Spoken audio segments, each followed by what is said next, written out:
like earlier today, I'd set a stream for like 9 a.m. and I never told you about it. I just was like, then I set it for 10, and then I set it for 3, and then 5, and now here Whoops.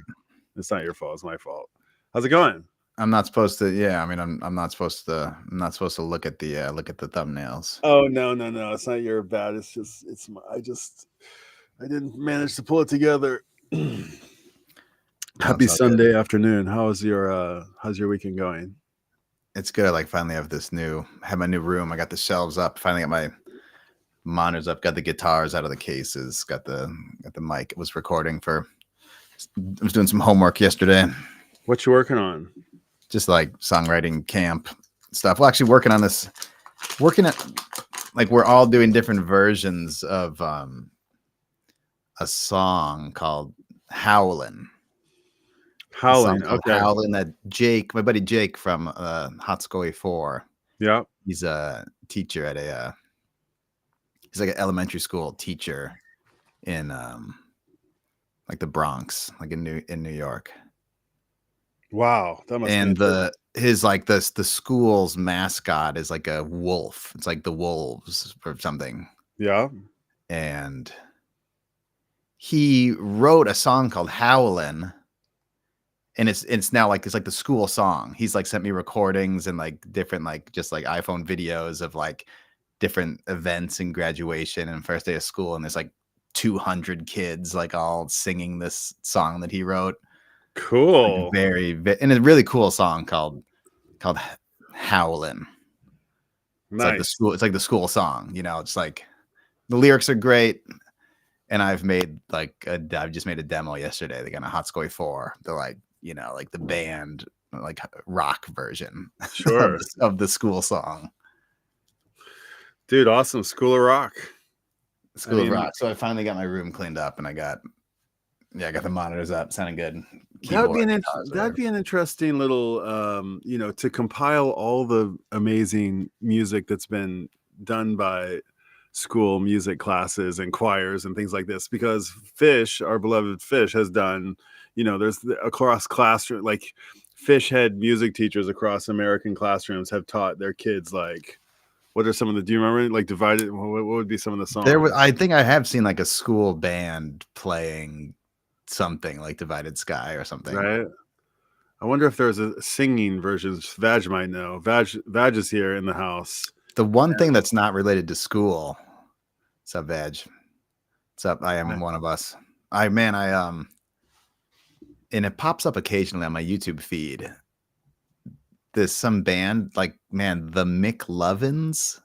Does this sound familiar to you? It's like a pretty famous YouTube clip of these like high school kids, like drum, bass, guitar, like trio, and like some like white suburban, just in like a random house in like a nice like suburban house somewhere in the States, like 3 high school kids, and they cover You Enjoy Myself, and they like, it's like perfect. It's like a perfect cover by these like teenagers. Wonderful. No, and it must be at least 10 years old. I wonder where those kids are. It could be like the Goose people for all I know. You know what I mean? It could be like someone who's now like in a band. Right. You know what I mean? Does anybody know? Vaj has seen it. Some fan music teacher put them to work. I've seen the video too, Michael. Some fan. Oh, okay, there you go. McLovin Yam. 2008 this went up on YouTube. Pull it up, see if let's show it. I mean, I don't know, maybe we'll get dinged by YouTube, but I've got it. Is this also going to get audio? Oh, to share audio, share a tab instead. Let me try this. Go for it. Share audio. Let's see if this works. I've got it there. I think you got to pull it up. Oh, what do I have to pull it up? I think so. Am I able to? I think like you're the host. It's now like showing up on the sidebar, but I don't know how to. Okay, let me see here. I don't. Where am I looking? Oh, here we go. Okay, I see. Bring this. Is that the way I do it? Oh yeah, okay. Nice. Let's see if this works. Okay. Hopefully you guys can hear this.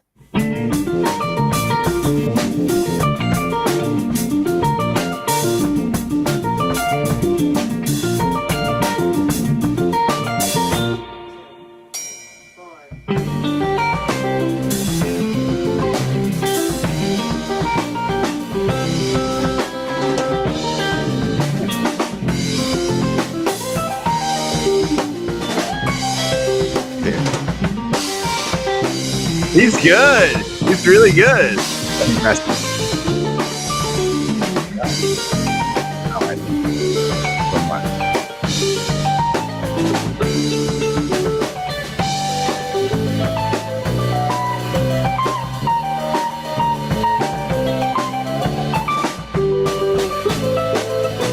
Playing the Strat.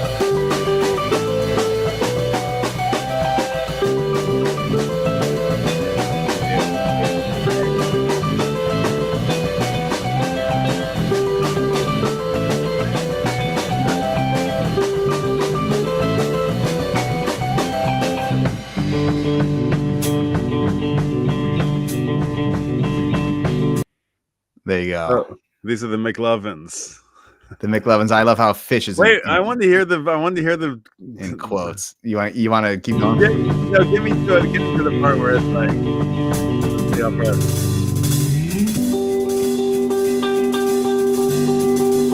Man, these guys are pretty rehearsed. This sounds very good. Even without the piano. Sounds great for 3 piece.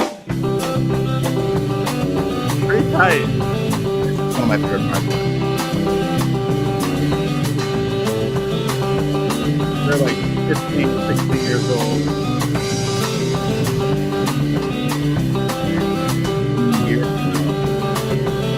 You're just gonna cut it in off. Yeah, that's nice. Hold on, let me turn them down just a second. Till I do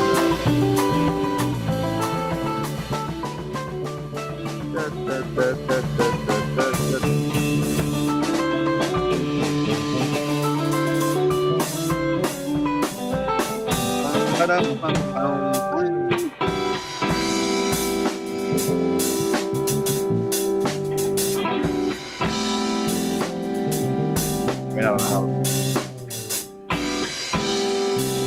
don't know how far we should go, but this is go to the dog boy man god boy dog. What is it? Let's get that. Like that. Get to that boy man dog shit. Yeah. Totally.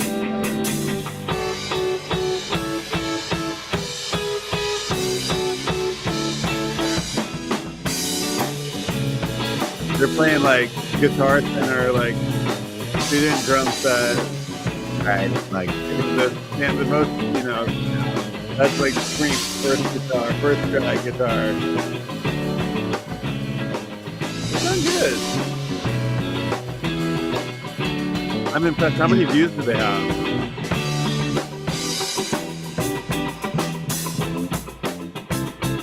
They're so excited. Oh, they have no vocal mic. Oh wait, there's one. I see one. yeah.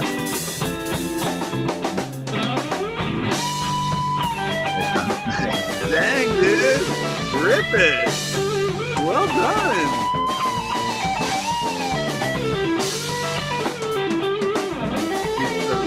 She's showing the fish. It's awesome.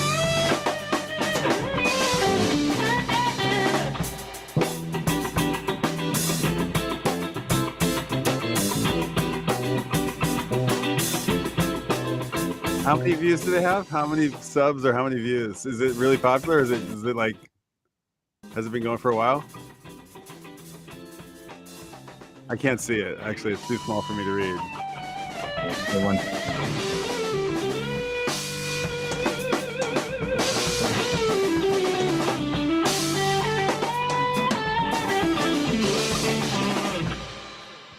Here we go. Oh, okay. The drummer's My the drummer mic'd up.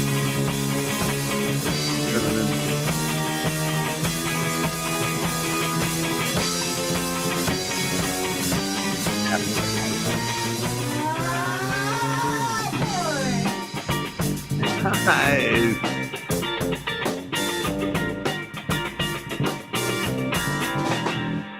Man. Oh, he's stoked with the guitar.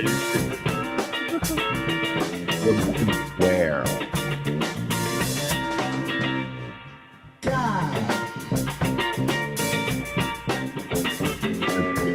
So wait.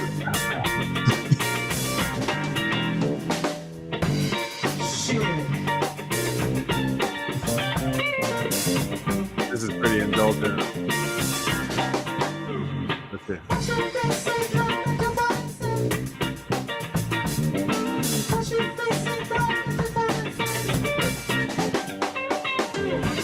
Okay, I'm satisfied.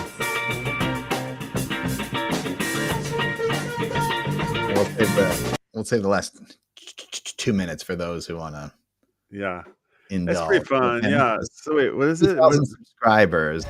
Yeah. Okay. Good And like, job, man, look, McLovin. it's like, it looks like maybe they've, grown up, but sadly, Okay, so that was a while back. looks like there's been nothing in the past 6 years. Oh, bummer. Okay, well they're out there making music. They've gone to college. They're out there. Yeah, doing well, stuff. man, gonna have to it might be fun to Getting the McLovins back together, guys. McLovin's that band. We'll see if this website still exists. Okay, so the website's gone. Oh, this is in a new this is in a new tab. Sorry. Here we go. Yeah, you gotta switch the tab. Oh, bummer. No, the website's gone. You can buy it for $100. McLovin's that band. They What's kind of kinda do. The dude on the left kind of looks like McLovin's. He looks like McLovin's, right? Do you know McLovin's from? Surely you do. It's from like big, American Pie or something. Yeah. What is No, it? McLovin. It's not American Pie. It's Jonah Hill and yeah, those guys. I'm forgetting who it is. Veg. Great movie. Yeah, Veg, Veg. come on, help us out. He's got it. He knows what it is. What's that? It's with This is so awful. I hate this feeling where you're like, I can't remember anybody's name. All these actors, I don't know anything. You're pretty good at this. I'm usually pretty big, good. Big bad. What's it called? Bad, big. Fuck. The guy who was supposedly going to play Jerry Garcia. Super bad. I got it. Super bad. Super bad. You got it.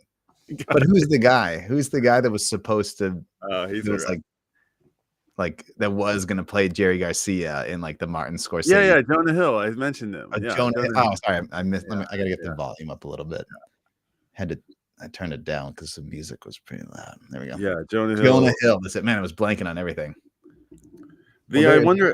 I think that McLovins. They got a fourth member. Okay, they look pretty. You guys, yeah, nothing since 2019 or something. It looks like. Maybe they'll get back together one of these days. I mean, how sweet would that be? So yeah, there's another. I mean, there's a core. There's like. Sorry. Oh, good. Find do a search for like core, like school choir. Oh, there was something from Badge. Sorry, there's something from Badge. Everything's right. Performed by the Ross Street Chorus. Pull that up. Oh, I don't think I've ever seen this. Okay, let's watch this. I think I've seen a couple of versions of these. Not this specific one, but.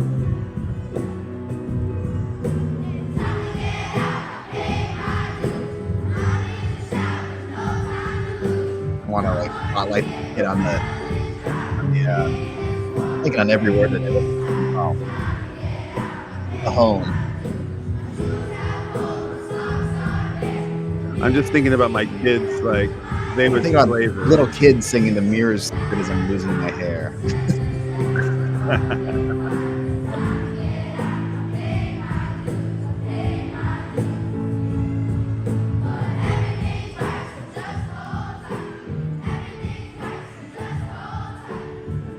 I mean, A for effort, but yeah, I think yeah. I mean, what song would you pick for a group of kids? Guy Udi for sure. Guy Udi with I feel like that exists with a band with not a chorus but a band. Dun, dun, dun, dun, dun, like like a jazz thing. Oh yeah, Nantucket High School Percussion Ensemble. Did they do totally familiar? I should have kept the screen share going. That's okay. I'll pull it up. You can't do it. You can't toggle the little switch over there on the right, or no? Only I can do that. Okay, I'll figure. I don't see any toggle anywhere. Okay. I can change my name. I'll try to make you a co-host so you can do it. Co-host me. Here we go. Well, anyway, it's up. Yeah. I think I've seen this. This is what is this with Gayudi? What song is it? Yeah. Just don't tell me. So let me surprise. Oh, Okay. I mean, Oh, I can hear it. it's on the screen. Yeah, this is awesome. Dun, dun, dun, dun. This is gorgeous.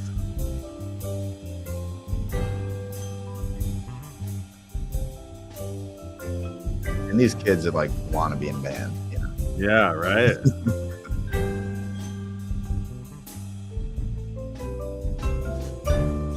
What are those? Are vibraphones? What do you call those? I mean, there's a number. There's the Glockenspiel in Those the are back. the microphones. It was Wow, these are cool. like a xylophone. Not There's sure. a number of different. This is awesome.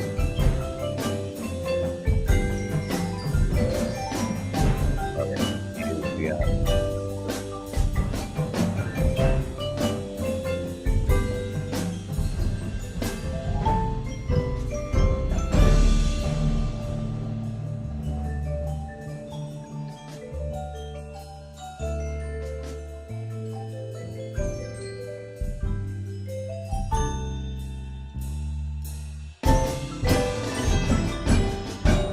The teacher, like, have these kids heard the original? I wonder. This- There's a guy, This is who, great. like, pretty nice.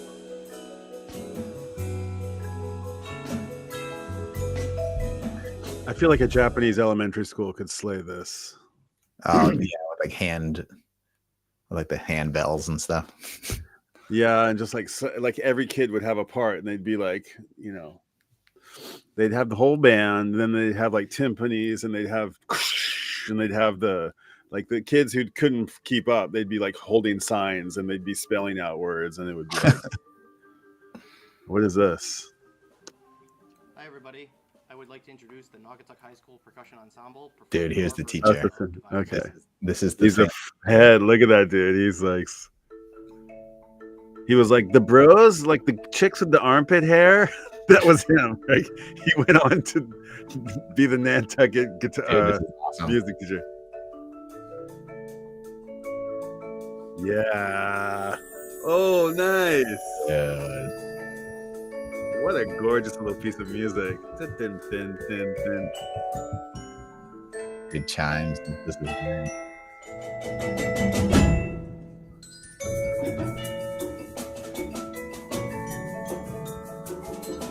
Yeah. That's the guy.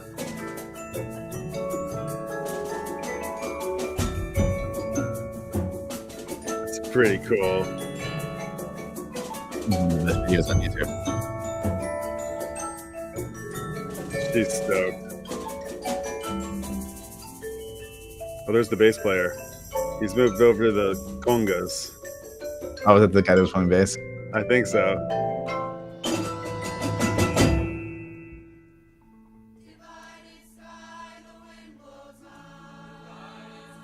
Dude, how cool is this? Pretty cool.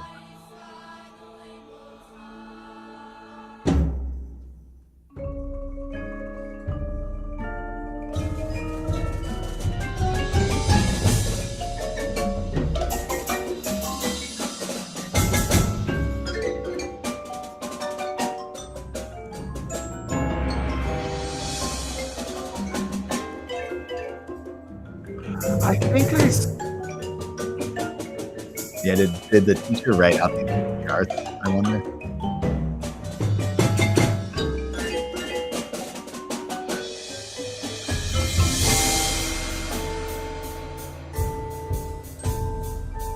This one's much harder, I think, than the YouTube thing we saw.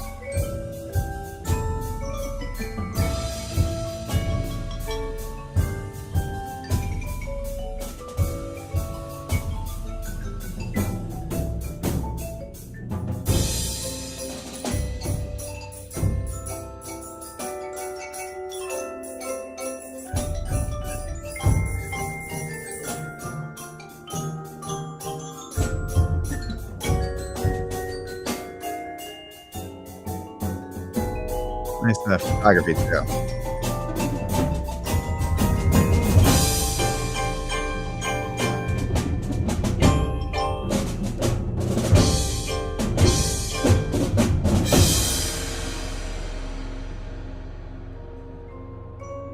How cool is that? Pretty cool. I think I vaguely am remembering seeing something like this. I think I saw this somewhere. They did. I was at a show. I don't remember what it was, but I was at a show when they did this, and we all were going crazy. That's cool. Yeah, I forgot what it was, but it was like an orchestra doing something. It was doing Fish tunes, like a Boulder Theater. I don't remember what it was. I should. This All right, kind of, I can't remember, like, because there was also like the Vermont Youth Orchestra with Trey Anastasio and Ernest Stiers. oh, right. That sounds familiar. Like at radio or at Carnegie Hall, I feel like like that happened. I think, but I didn't go to Carnegie Hall. Or maybe I watched it. I don't remember what it was. The concert was only released on VHS and is currently out of print. Gaiuti, they did the song Gaiuti, and my friend. Oh, wow, cool. 2001. It's a heady teacher right there. Yeah, that would be pretty cool. I mean, I do like the bit that Trey's always saying, like, there's nothing. He says he's talking about, I think, hands on a hard body. I think Right. he's talking about like there's nothing more. No, what does he say? There's nothing more beautiful. There's nothing more tight than an orchestra. There's nothing more tight on God's green earth. Do you remember this quote? Kinda, yeah. It's like than a orchestra, than a well, tuned orchestra. And he also talks about how, like, we're giving it's that interview with it's like a 60 minutes interview, or it's one of those, or like NPR, or what's the Ed, what's his name? What's the TV version of NPR? What's public TV in America called? I'm spacing it. PBS. Thank you. PBS interview, and he's saying that, like, we've made something, that challenges their skills and challenges their ability, because they want to be put to use. They want to be, as musicians, they've trained so hard. They want to be put to use. So, yeah, I'm glad that we got that. I mean, that's a thing that the log comes back to occasionally. It's like, what other bands lean into this? What other bands like have this? The piano, it always comes back to the piano. I'm sure that's so much of what it is, and the composition, and the, what do they call them, atonal fugues. The fact that our songwriter is a fond of Stravinsky and Debussy, and who else does he love? Ravel. He's always going off about Ravel, and, like, the fact that that's who our lead guitar player is just so freaking cool. It makes this band so. That's one of the main things, that a Gaiuti, a Yem, a Divided Sky. I mean, that's what gets me off on these guys. I mean, I love Everything's Right as well, but, like, it's the dun dun dun dun dun dun dun dun dun dun dun dun dun dun dun dun. I just fucking love that so much. It's so emotional and timeless, and it's the fact that it's like it's pulling from music 500 years ago, and it's like disguised as rock and roll is really cool to me. It's so cool. And the piano, again, like, you got this, right? Huh? Disguise is an interesting word. Well, when Trey inducts Genesis into the Rock and Roll Hall of Fame, he specifically says, you didn't know, but you were tapping 13, 17 time walking down the street to whatever song that was. Yeah, right. And you don't. Trey did some shows with an orchestra last year. I don't remember that, but yeah. Yeah, he'll do these orchestra shows, but I think we were kind of specifically trying to look at youth orchestras or high schools, or right. This, I mean, kind of reminds me of, this is a perennial log topic, the John Bryan like song versus performance thing, where he kind of, I'm spacing. It's like he's like being interviewed, and he like talks about like some Led Zeppelin song, like Whole Lot of Love or something, and he's like, if I play like Whole Lot of Love on the piano here, the vocal melody is just like no, it's more about the performance. It's about a specific voice, or John Bonham's drums. It's like that. The performance is more important than the song, is his argument. Versus then he plays Lithium or he plays some Nirvana song where the melody and the chords, you hear it, you know it's that song, even if it's on a piano. Just like we just heard Gaiuti with like, it's all just like mallet percussion, and you're like, oh, that's it, right. The melody and the chords translate to all kinds of different, instruments or arrangements or something. Versus his argument is that sometimes it's like you want to hear John Bonham's drums and you want to like hear this voice, and it's like that performance, like that song rendered on a piano doesn't work the way it does. Like a lot of punk rock music is probably like that. It's not right. Melody and chord progression and counterpoint and stuff. It's about specific sounds, specific performances, specific people. And then, right, there's probably a lot of cultural things that come with it too. It's like a social, cultural thing. Yeah, John Bryan has that songs versus performance pieces. Pull it up if you can find it. Yeah. Argument. I tried to play like I'm waiting for my man. I'm waiting for my man. $26 in my hand on piano, and it just like does not work at all. It just like it just does not work. Show on screen. What did I do? Okay. Oh, that's interesting. Okay, so when it pops up, play it again. So like John Bryan, he produced that new Billy Strings album. He's produced all kinds of stuff and like did like the Magnolia soundtrack which I love. Amy Mann, she's so brilliant. Like John Bryan, right? Like Eternal Sunshine. He's done a bunch of like soundtracks, but he's also produced records for like Elliott Smith, right? Like it's Fiona Apple. I think he produced that amazing Fiona Apple cover of Across the Universe. That's just like, it's so good. It's better than the original, I almost want to say. Wow. Bold words. I don't know if I know it. Wait, who's the artist again? Fiona Apple. Fiona Apple. Okay. Fiona Apple Across the Universe cover is just unbelievable. And the production is so good. The arrangement and her voice is amazing. So that's John Bryan. And 2006. This is now almost 20 years ago. Drop the link in the chat. Accomplishments. Oh yeah.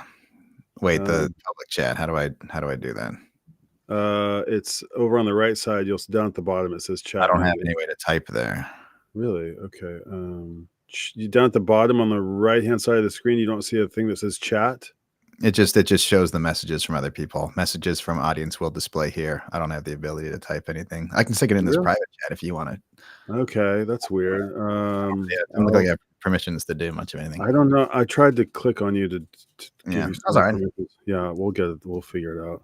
But so I don't even know if I fully buy into this, but I'd like to think it's like a nice mental model, I suppose, to if you want to group all kinds of music into what, like there's two kinds of songs in the world kind of thing, songs, performance pieces. Though he's a big fan of Led Zeppelin, their songs are the ultimate performance pieces. Sure. Have you ever listened to anybody else play a Led Zeppelin song and go, oh, that was a great, satisfying experience, except for Dred Zeppelin, who I loved? What people like is the specific guitar sound, the specific performance in concert with a specific drum sound, specific drummer playing a specific part. In contrast, right, and then he shows like a George Gershwin song, even shows, right, like, oh yeah, Lithium. Does this work? I distinguish between of recording what things. Oh wait, I can hear it. Oh, you're gonna zip through it. Okay. Like that's the vocal melody of some Led Zeppelin song. 30 others. About the lyrics. It's about the performance, the delivery. Performance pieces. And they, rock with Holy Heart. And the second record came out, we all collectively the average punk rock song, it is that same Led Zeppelin melody, even though they hated Zeppelin so much. It's very funny. But if it's like...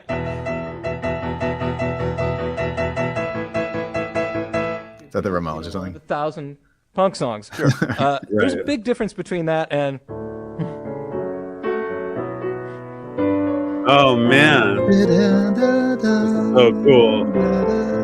I mean, I can sit here on grand piano, play an unaffected version, and we can all go, "Oh my God, yeah, that's the best thing ever." Yeah. Again, my spine tingles anytime I play that melody over those chord changes. And Lithium's very That to me, Lithium is no different. It's in the same realm as being able to go, you know,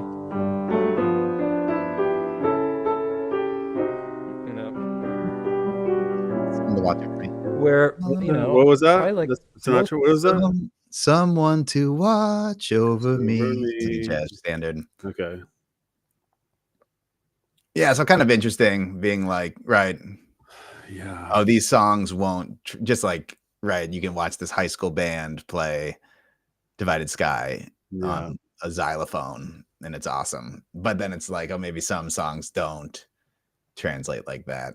Kind of just interesting song versus performance piece. That's just like a, but that's, and that, I mean, you could argue that Fish kind of is a bit of both categories. Like, sure, the high school band can play Divided Sky and it's great, but at the same time, it's like, right, oh, if Fishman passed away, or if like a member of the band had to change or something, like we really want it. We want Trey's guitar tone. We want Mike. We want Trey, you know. Oh, Jazz is Fish. Yeah.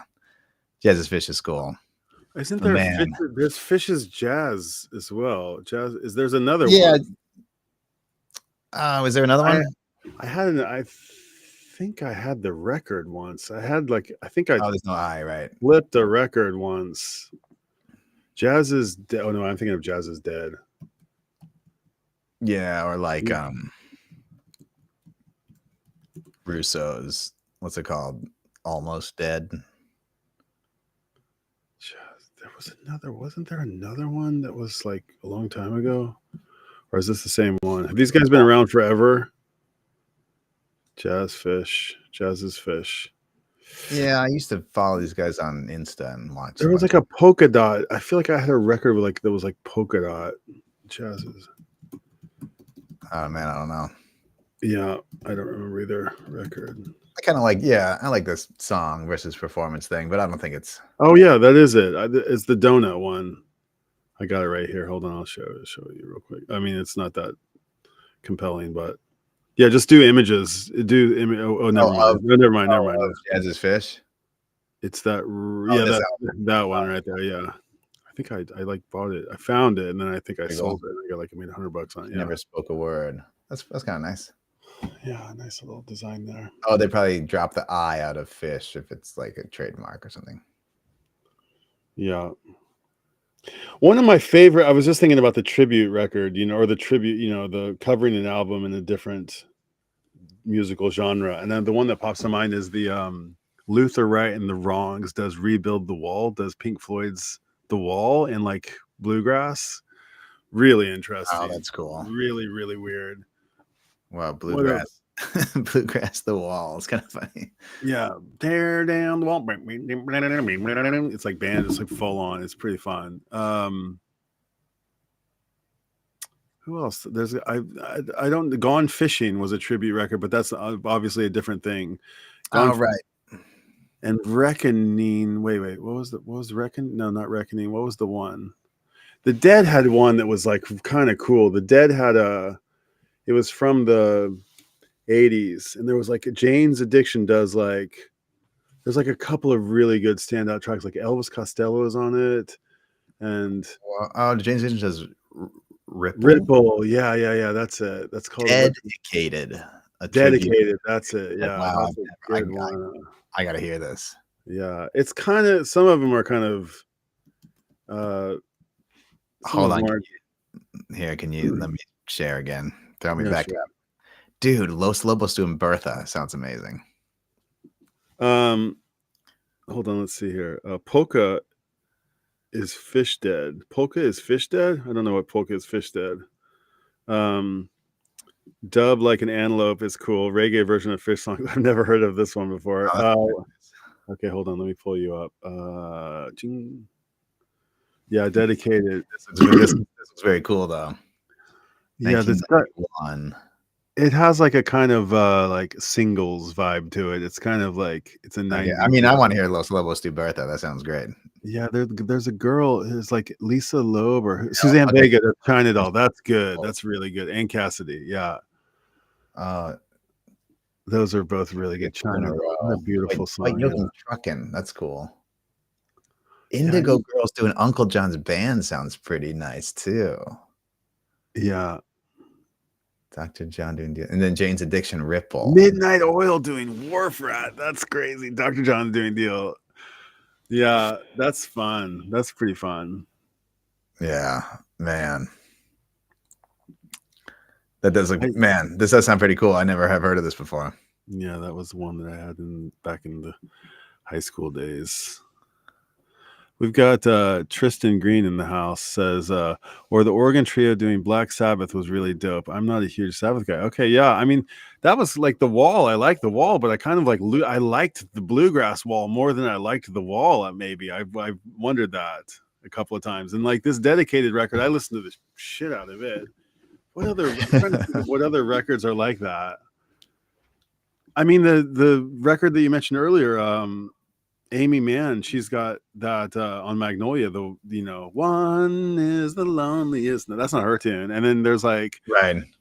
That's all. You ever have this one? Does this ring?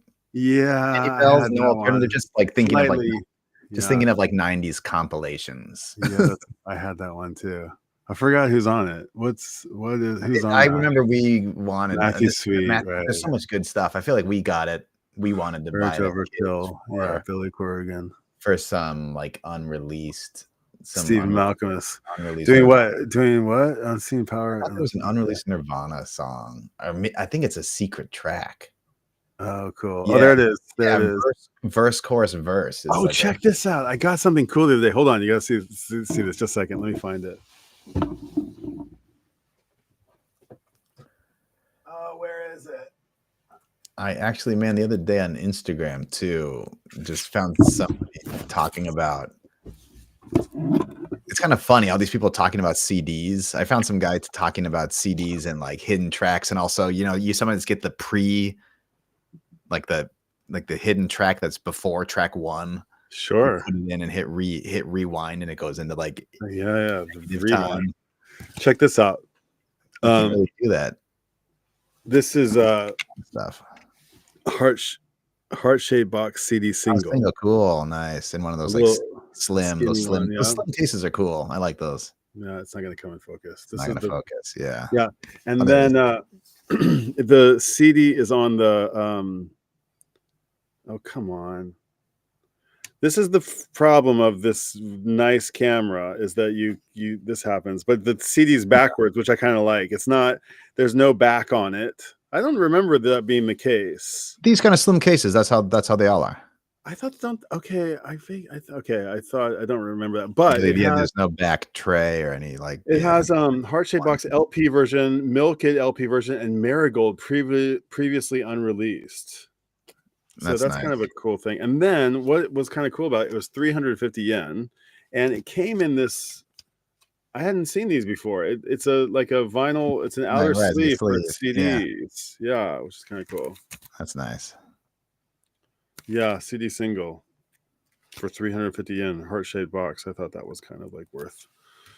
This is like I really want to get a CDJ deck. I kind of want to. I have the CD player, but I kind of want to like mix. I want to mix records and CDs. I think that would be fun. I want to like queue up CDs and like hit this big play button of the the Technics 1200 or whatever. I want to hit that big play button and have the same. I kind of miss having a good CD player. Right. There was a good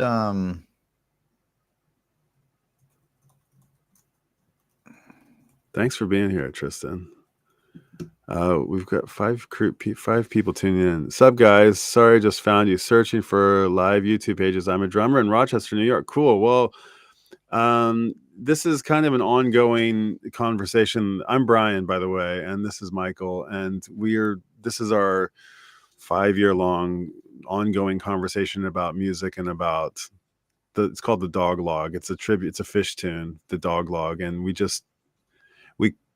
named our conversation the ongoing conversation that we've been hosting for years, the Dog Log. And yeah, Michael keeps saying to me, you don't need to explain the Dog Log. The Dog Log just is, it's always is. It never is not. And it just is. And he's right. But yeah, we don't need to, they don't need everything. No, but for somebody who's just tuning in for the first time, yeah, the Dog Log. So we're kind of, we're over here in Japan. We're like fish buddies. So we've got, if you're you might be tuning into the Tokyo Record Style page, or you might be tuning into the Dog Log page, but thanks for being here. Rochester, you play drums in Rochester. What kind of, are you in a band? What do you play? Are you playing with others? Are you writing songs? Who's some of your influences? I love that people are just watching me do a Google search here. You can turn it off. I mean, you can. Shall I undo it, or you want to? We'll take no, I'm just like I'm on the. You can bring it back up. Maybe turn it off for a second. I'm going to try to find something here, and then if I find it, we can pull it up.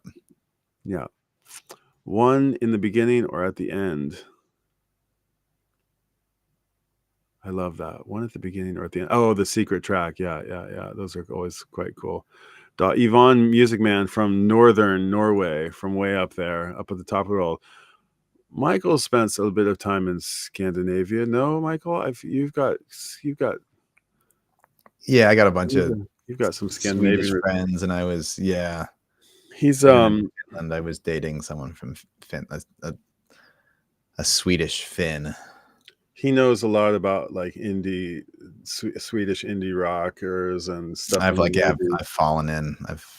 He's the drummer from the McLovins. Yeah, I mean that would be unbelievable. It would be cool. That's a high praise, by the way. That's high praise. Yeah, we're in Japan. We're both here for some 20 years, but we're both from the States. Come visit us. Michael's got a record. Shall I grab it? I'll grab it. While you're looking for your thing, I'll pull it up. Yeah, sure. My thing just came out. I got to be better about saving links of cool articles. G A B C D E F G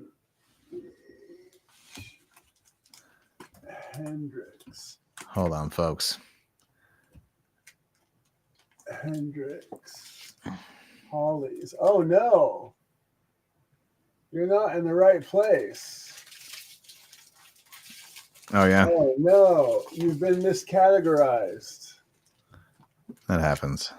Oh no, where did you go? Oh no. Well, we're both kind of players, but Michael's a real pro musician and producer, and he's I was going to pull out one of his records, but it's not in the H's. Dude, so tonight at my gig there was a drink coaster. You found your thing? There was a drink coaster with a hot dog on it, and it said human hot dog. Ooh, no joke, no lie. That's strange. Yeah, I've played in a bunch of bands, playing in an old school blues band. Yeah, cool. Human hot dog. No thanks. Like Freddie King and Deep Cut Blues. Cool. Decent blues, not shitty blues. Okay, yeah, I know. I love the like Albert King, Freddie King, and BB King. I love like somebody demoing the 3 different Kings and like bam, bam, bam, bam. You don't know what Albert Green sounds like compared to BB King, but as soon as you hear it, you're like, oh, of course, that's totally it. Did you find what you were looking for? Yeah, but I'm running into a soft paywall issue here. Give me 1 second. Oh, you're a hack. Michael's also a bit of a hacker. Where's Honest People? Well, here, while you're looking for that, especially Vag, if you've never heard Michael's CD, you should listen to it. Honest People. I'll see if I can pull it up real quick. Honest People's like, you'll dig it. It's pickle music. No, I'm joking, but it's like, it is pickle. That's our. It's my original genre. It's it's indie songwriter, lushy rock and roll indie sound. Really, it's good. Lushy is kind of nice. Yeah, it's lushy. It's very lushy. Honest People, Michael Warren. It's on Discogs, I think. So sorry. Is it in? It might be in S. It might be in Staylight. Oh, you're going by album title. No, I don't think I am, but maybe that's where it is. Let me check real quick. Log is going off the rails here. Yeah, sorry. Mother's Day here in Norway. That's cool. Oh, bummer. I don't know where it went. That's weird. Now I have to go find it. I can't pull these comments up, but there's somebody saying, I'm a casual Fish fan. Is it wrong I enjoy mainstream Fish songs? Farmhouse, backwards down the number line. No. Farmhouse is how I got into Fish. Like I was 15, probably. It was on Rev 105, like alternative Minneapolis radio. Me and my friends got so into it, and it was right when the hiatus happened. We couldn't go to any shows, but the live Fish series started, and we were listening to the show. We had a way to like listen to, because there was nobody. We didn't have anybody that could get us tapes or anything. Like we were just off on our own in the suburbs of Minneapolis, you know. But you are not wrong in wondering whether or not you may be judged for that. We're living in a post-judgy Fish realm. But if you had asked that question, 4.0, it is. Yeah, I think the 4.0 fan. It's also funny, like Brian. Let's hear some more. It's also funny to call you Brian. I feel like I never. Okay, just call you Brian. Brian, what would give us 3 more mainstream Fish songs? What are the mainstream? You've occasionally said, "Oh, this could have been on the radio." This gradual. I would say this like would be the crossover Fish. Well, foam, for example, would be on the opposite end of the spectrum. You'd have Foam. Sure. You know, you'd have I Saw It Again. You know, Fuck Your Face. You know, you got those songs. I heard a little tidbit about Fuck Your Face recently. It was did you know this? It was written for when they got booed off stage at the ROTC, like in '83. Mike went and wrote Fuck Your Face so that if they ever got booed off stage again, they would play this song. This guitar is gonna fuck your face. A really great old school Fish song. Well, Bouncing like had some radio play. Down with Disease had an MTV video. Yeah, those are catchy. Sample had it was like the Bob Marley. All the songs that people thought were gonna ruin Fish and put. Yeah. I mean, good call. Sample, Disease, Numberline, and what's the other one? What's the Numberline's brother song? Numberline's brother. Well, like happy. What's that? That's Numberline.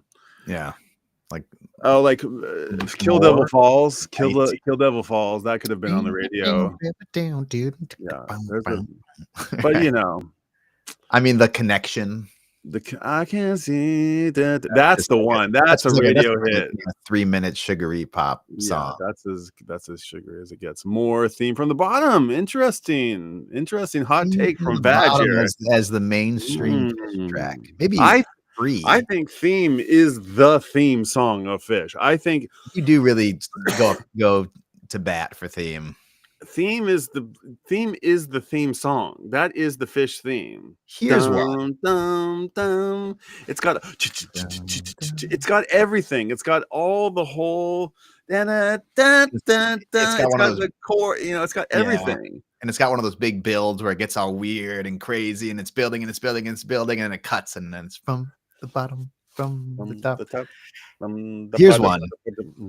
Like Theme, and I want to say Slave are, at least for me, it's a 2.0, you know, Dyed in the Wool 2.0 fan. Theme, Slave, they're always like, I'm never that stoked when they come up. It's like, oh yeah, it's Theme. Okay.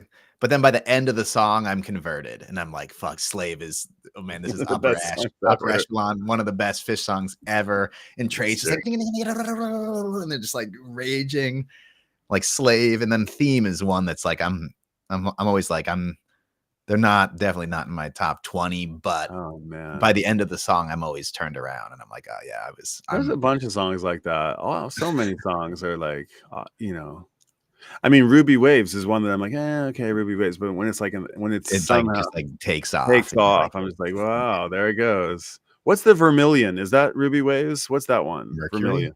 Mercury, and is another one that just like that one. to I'm never really that excited to hear, but by the time it's like, Yeah, Mercury's the middle. nice. And that's nice because you get Fishman going back on the marimba. oh god, that's so. And I pretty. love that part at the end when Mike, there's like a bass riff where he's like, dee-dum, doom, boom, boom, boom, boom, boom. There's like this cool, like little, like repeating bass riff, like on the little quiet bit at the end of Mercury. That's really awesome. We've got Tristan saying here, my favorite style to play is groove funk jazz like Medeski or Wayne Krantz. I have some music friends in Japan, Malcolm Kirby Jr. and Mamiko Kitaura. Do you know these names? I don't recognize these names, Malcolm Kirby Jr. and Mamiko Kitaura. Do you know Michael? No. They I met do at the not. I'm sorry. Eastman School of Music, married, moved to Japan. Okay, maybe we might cross paths with them sometimes. Michael's pan Japan. He's lived in various places in Japan. I'm strictly Tokyo dude, and Michael's kind of lives between Tokyo and other places in Japan. He's got a situation going on in one part of Japan, another situation going on in another Japan. He's like constantly on the Shinkansen. But the Tokyo music scene is, or Tokyo like non-Japanese foreigner scene is fairly well knit, although I feel like it's getting less and less so because there's just so many more people coming here, and it gets to be a little bit it's filled up with people. Like I don't know, there's all new groups of people. More Theme from the Bottom. Okay, I already read that one. They just put out a record with Nate Smith on drums. Oh yeah, Nate Smith is really good. Okay, it's under the name Mamiko Kitaura. It's ringing a bell actually. I think it's named Volume 1 or something like that. Malcolm makes video game music. Okay, He's a cool. producer. Okay, cool. Wave of Hope, another one. Strange Design was a single. That was on Michael, you gifted me you'll dig this. Oh man. Yeah, I mean, Vag must know it. Vag, you've heard the studio version of Strange Design outtake from Billy Breeze. It's on like a European, it's like a B-side of like the German so cool single or something.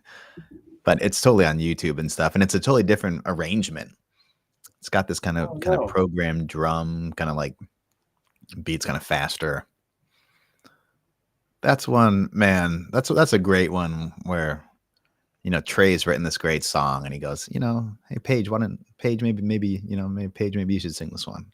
Yeah, I can't find it. Well, CDs, they're compact. They are compact. I need it. Oh, it might be in the car. That's a good spot for it. It might be in the car. I can bring it up on the screen share if you want. But I'm nervous that it's like, where is it? Hold on.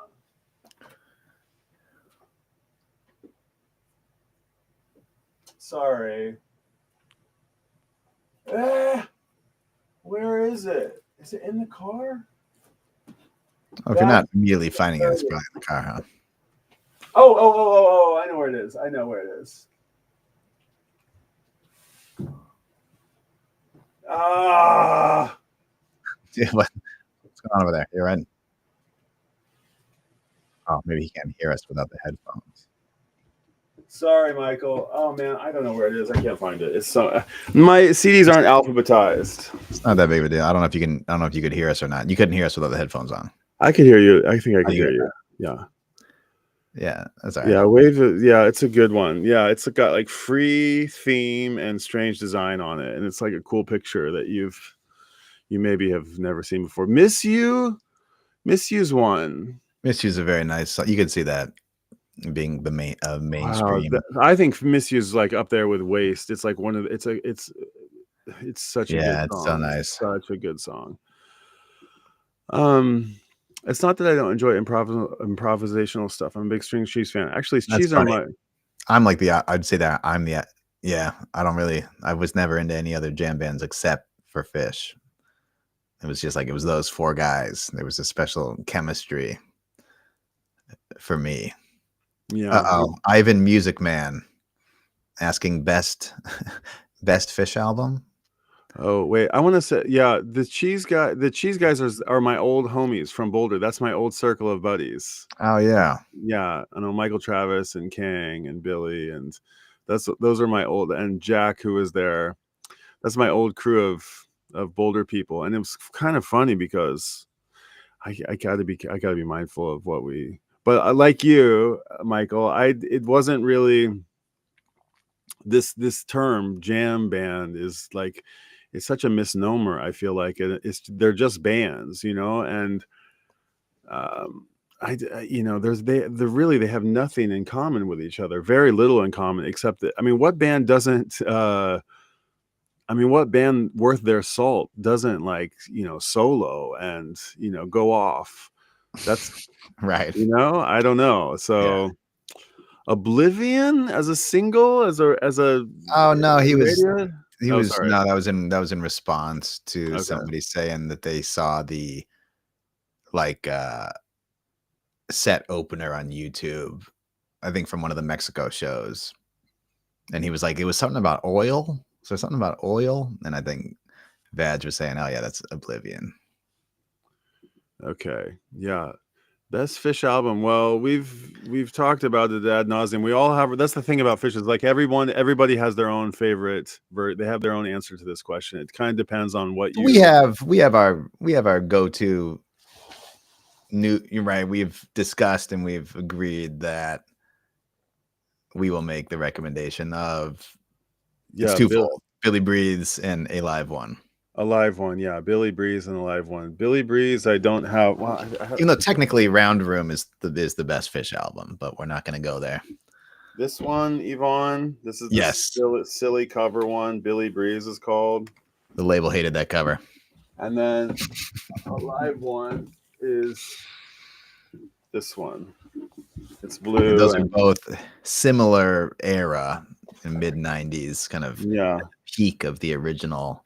And it has you have to know, the thing that you kind of know about Fish, if you're Fish curious, is that Fish has let's just call it 3 chapters, 4 chapters. We'll call it 3 chapters to make it simple. The first chapter of Fish is primal, they're out of their mind crazy. The songs they're so much talent, so much is going on. There's so many songs sort of span the gamut of type. There's heavy duty, intricate, very proggy, very composed stuff, all the way to just like Jimi Hendrix over the top guitar solo and everything in between. Then this second chapter of Fish is when they started having kids and started wanting to have coming into that sort of comparative to the Beatles, maybe the Let It Be, Abbey Road, the end of Sgt. Pepper sort of chapter. It was where they were starting to have significant others and vacationing separately and so on. And then they imploded. And those songs have a little bit more of a maturity about them. They have a little bit of a more sentimental and reflective, and they have a little bit less of that primal thing. And it's the people who loved the first chapter of Fish kind of hated the second chapter of it because they were like, what happened? They lost all their mojo.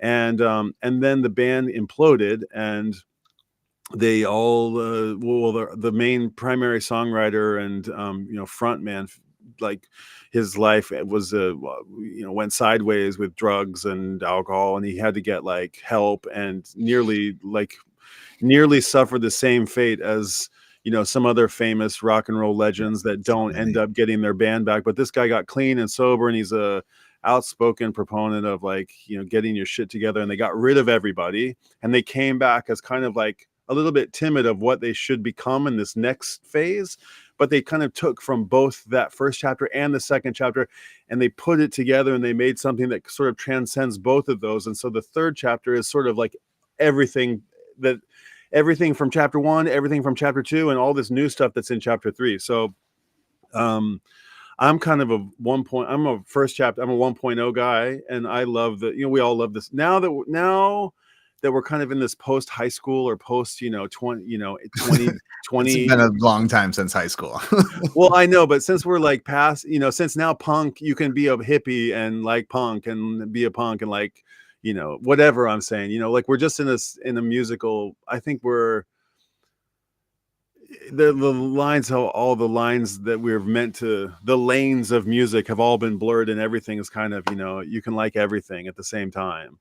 I don't think it was like that in the first chapter of Fish. It's like it was a different time. It was a different time. You guys remember, I don't need to tell you, but now everybody's kind of grown up, and it's like a family affair. It's like the Dead, like everybody, it's like generations of Fish heads. It's all sort of like spaghetti dinners, and it's all feel good, and everybody gets along and nobody judges anybody else, and it's all in the family kind of vibe. So that's sort of, it's a little bit schmaltzy, this newest chapter, but they still have they have the little magic from the first chapters, and they have the maturity from the second. So they're an awesome band, and it's been a fun one to follow over the years and over the chapters. And depending on how old you are when you came to the band, you may have a slightly different perspective than somebody who was there at the beginning, or somebody who's just discovering them. And like, everything's okay. There was a great question by Tristan, said or by Dan, I think it was, who said, is it okay that I like the sentimentals, or I like the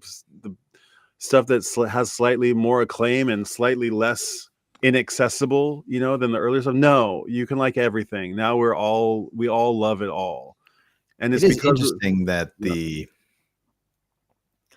like most inaccessible stuff since 3.0 is probably like Sci-Fi Soldier, like Egg in a Hole and stuff, with that like dent dent dent dent dent dent dent dent dent dent bum bum bum bum.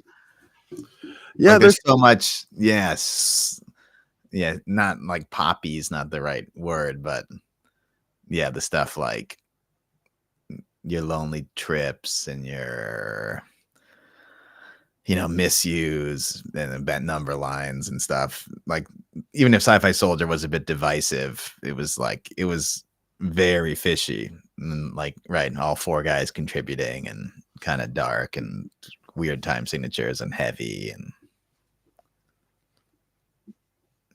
yeah, it's nice. Yeah, they've still got it. They can still shred. It's nice that they're not like, you listen to some of the old stuff and you're like, oh man, yeah, you hear that youthful energy, and everything's like 10 BPM like over. It's like it's like almost too fast. Yeah, they're on their own vibe. They're on their own wave. Yeah, they're going real fast. Hopped up on music and good vibes and good times. Dopapod, I know them by name. I don't think I've ever actually listened to them before. How about you, Michael? I would think you would. They've come Doja. I don't know, but I don't know a lot. I feel like I don't know anything that anybody ever asked me about. We have we're being isolated in Japan actually keeps you a little bit out of the loop on what's current back home. It's a little bit, you're like, you're a year late, Michael, you keep up much better than I do, but yeah, I found Fish Vigil in a Wilderness of Mirrors at my local thrift store. Should I pick it up? I think that's a different Fish. That's not Fish, our Fish. I think Vag has already said like Ivan is trolling us or something. No, I know Yvonne. He's a cool dude. He's just, English is his second language, and he knows he's been DJing for his whole life. He's a veteran DJ, super veteran DJ, and he probably just hasn't come across them before. They're probably, it's like getting record. They've been to Japan. Fish came to Japan in the 90s. And in the 2000s. They've been here twice, and we're trying real hard. Where everybody's hoping that they'll come back here again. But you know, you might be hard pressed to find Fish. It's an interesting American thing. Like they haven't been to Europe in a long time. They're like Very- barbecue sauce. They're like, you know, they're like not even sauce, but just barbecue in general. You know, like Interesting. McDonald's right now has this like barbecue American burger, the Japanese McDonald's, and I was like, Okay. oh, this kind of just like proves the point that like barbecue. I don't know. It's just it's just an American thing, and if you have an aversion to things American, you know, as someone from somewhere else in the world. That being said, they play all those shows in Europe, the stuff that's on the Bittersweet Motel doc. Like, there's tons of people at those shows. There's like, I'm sure there's fans like us sprinkled around Europe and elsewhere that are just like, oh God, I would love to have Fish come here. I don't think there's anything particularly American about them, but I'm just kind of half joking, but yeah, but there's like, I think barbecue sauce is a good comparison. If you know, if Fish was a condiment. I think maybe mustard might be a better one, or it might be a whole grain mustard. Could be. What do you guys, anybody watching? If Fish was a condiment, relish, maybe. They could be like a chutney. Chutney. Okay. I'm on the dark path. Let's see. Hold on. I just say almost no bands actually jam or even are able to nowadays. Yes, there you go. Everything is synced up to a laptop that runs effects, lights, and possibly vocals and instruments. There was that funny trope that was going around that like Taylor Swift played a 7-minute song or whatever. It was pretty funny. 11 minutes. We're like, yeah. Unheard of. Although I did hear some people, Rick Wakeman from help me out here, ELO, Emerson, or who's the other one? Wait, Wakeman, ELO. Who is Emerson? Wait, who is it? Emerson, Lake and Palmer, who synthesizer maniac from the 70s. Help me out here, somebody. But somebody said Lake and Palmer, yeah. Rick Wakeman, was he was the crazy synth guy? I can't even really put a face to him, but they and he just like I probably from Yes. Okay, excuse me. Yes, I should know that. But he there was like Rick Wakeman on Ice, like the guy who wears the cape. Yes, and he yes, a wall of pianos, right? And there was like Rick Wakeman on Ice. There was like the Ice Capades version of like a concert of his, and people were sort of lampooning about how just over the top and ridiculous, and how sort of like how prog like went like so far out there that it had its like own escapade show. And I was just sitting there quietly thinking to myself, God, I hope nobody asks about Fish, because if the Ice Capades are like, if that's what you think is like, you know, something just over the top, ridiculously cheesy, then don't look up Sci-Fi Soldier or Fish on New Year's, because it gets out there. It gets pretty out there. But I almost feel like a good New Year's gag if you like, you know, they put most of them up on YouTube with the video and stuff. I think those are good. A good way to introduce someone to Fish. I'd say so too. Like showing the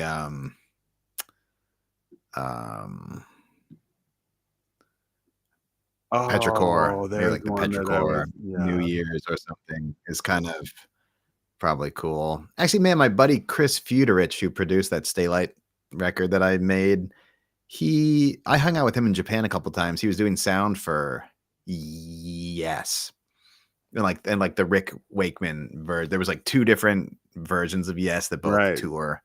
Like the members like hate each other, and there's like 2 different bands. And I totally went to Bunka. Wow, well done. Good for you. And yeah, my buddy Chris was doing sound. Saw a little sound check, and I like went up on stage for a minute and saw that, like the crazy 360 wrap around crazy synth land. It was pretty amazing. Yeah, I have 3 or 4 I don't have I'm not a giant Yes fan, but I have 3 or 4 there. I've got the blue one and the green one and the Gray one. They're one of those I bands like kind a of Genesis, don't really. right? Tons of member changes. They basically become a Right. different band. But I remember being very blown away just in the last few years when we've kind of both kind of done deeper dives into Genesis. And then also, yes, the first couple, yes, records. I think the first two are the same lineup. Okay. 68, 69, maybe. A Time and a Word, I want to say, is the second album. I think the first one's self-titled. They're just unbelievably awesome. Yeah. And heavy. And it's proggy, but it's like back to like Vag's comment about laptops and computers and stuff. So much of the prog stuff in general, I'm not really a fan of the production. Like all these like triggered drum samples, and it just like sounds too clean and too good. In those early Yes records, like it just sounds like a band in a room, but there's like crazy organs and some synth, and the bass player is the craziest. I don't know what I his think name like is. if there's First the records are probably wicked. closest fandom I'm gonna guess to Fish are like I'm gonna guess Rush, Yes, Any band with a one syllable, one word Rush. name. Yes, hold on. There was another one on the tip of my tongue. Yeah, and you could say okay. Oh no, wait. Genesis would be one I would think. You could put there are yeah. I mean, there are people who sort of like once they hear this band, it's like nothing quite does it. Nothing else quite does it for them. That's the situation, right? It's like once you go Fish, you can never go back. But anybody who's a hardcore fan of anybody will be like that. But I think like, you think of like the Bruce heads, or like the Bob Dylan freaks. But don't you think that the Bob Dylan, I mean, maybe it's true for Fish too, but like Bob Dylan freaks or Bruce freaks or Pearl Jam, like maybe they're all the same, and like maybe it's not unique, but like it's easy to be a Bruce fan and a Bob fan. I mean, like you can easily. Bruce and Bob are so pop, maybe Bob less so, but like they're so poppy in a way that they're just, you can turn on. They're on the radio all the time, and like they're out there, and you can just like hop from another artist, and there's like Bruce right, exactly. Fish, you got to like commit a bit, and you got to like get past the like, why am I supposed to be like Well, Bob Dylan, you got to commit Bob's also. another piece. I think so many people are turned away by the voice, right? But, and I think a lot of those people would say like, well, the rewards are, they're there once you, go ahead. Sorry to interrupt. Nothing quite does it for me. Like Bruce is Yeah, what these people are going to say. That's true. Sure, I can listen to whoever it is, but Taylor Swift, there's just like nothing quite like, she just speaks to me in a way that all these other people don't. Yeah.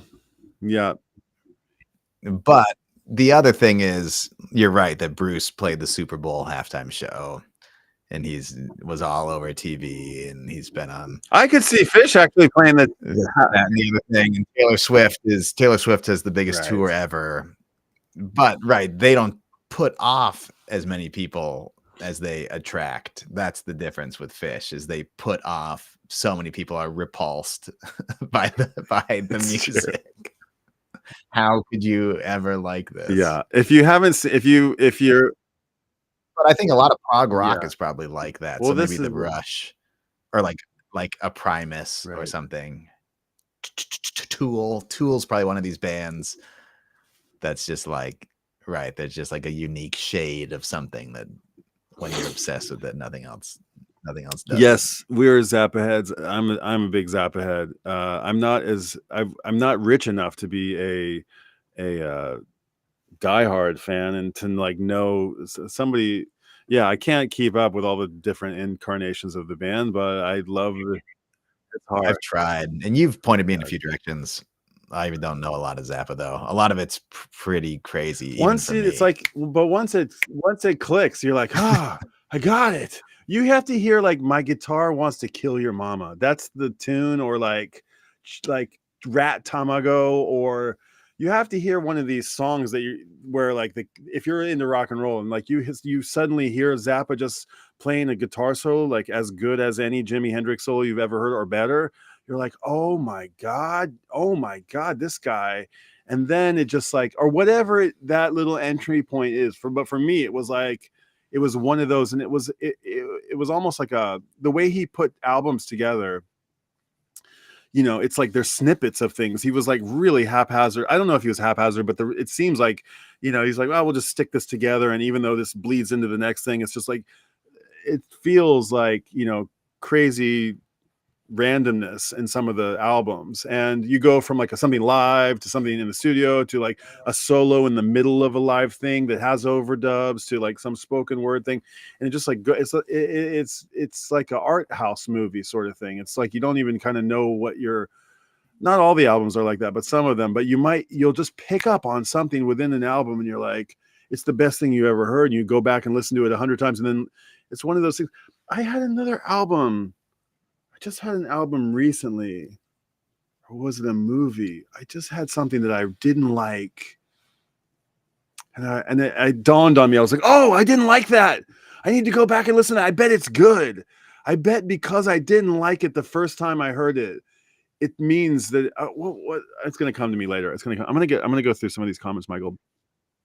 That's kind of funny, right? Not initially liking Yes. something, but then trying to.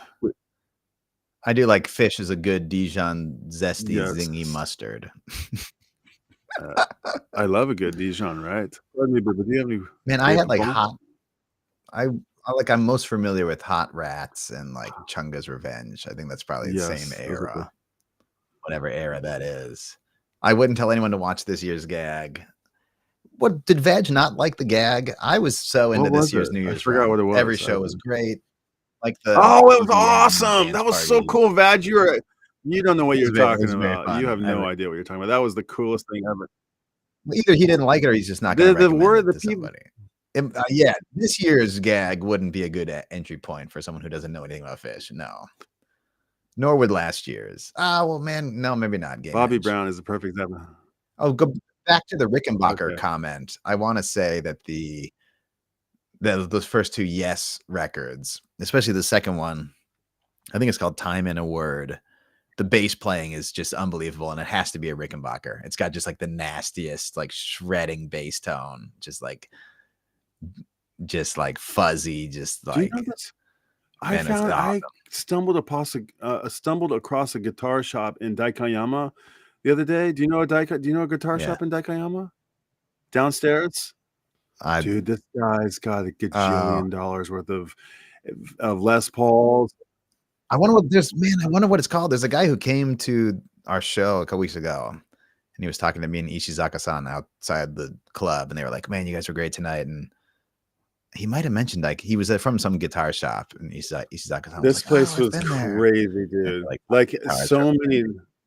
I think Japan a lot like, well, you can't beat the US. A lot like how great the record stores are in Tokyo. I think a lot of the guitar shops are also. Yeah, he had a couple of Rickenbacker hair basses and a couple of Hofner basses, and they were just so gorgeous. And they're like they look so majestic. It was incredible. They were really beautiful.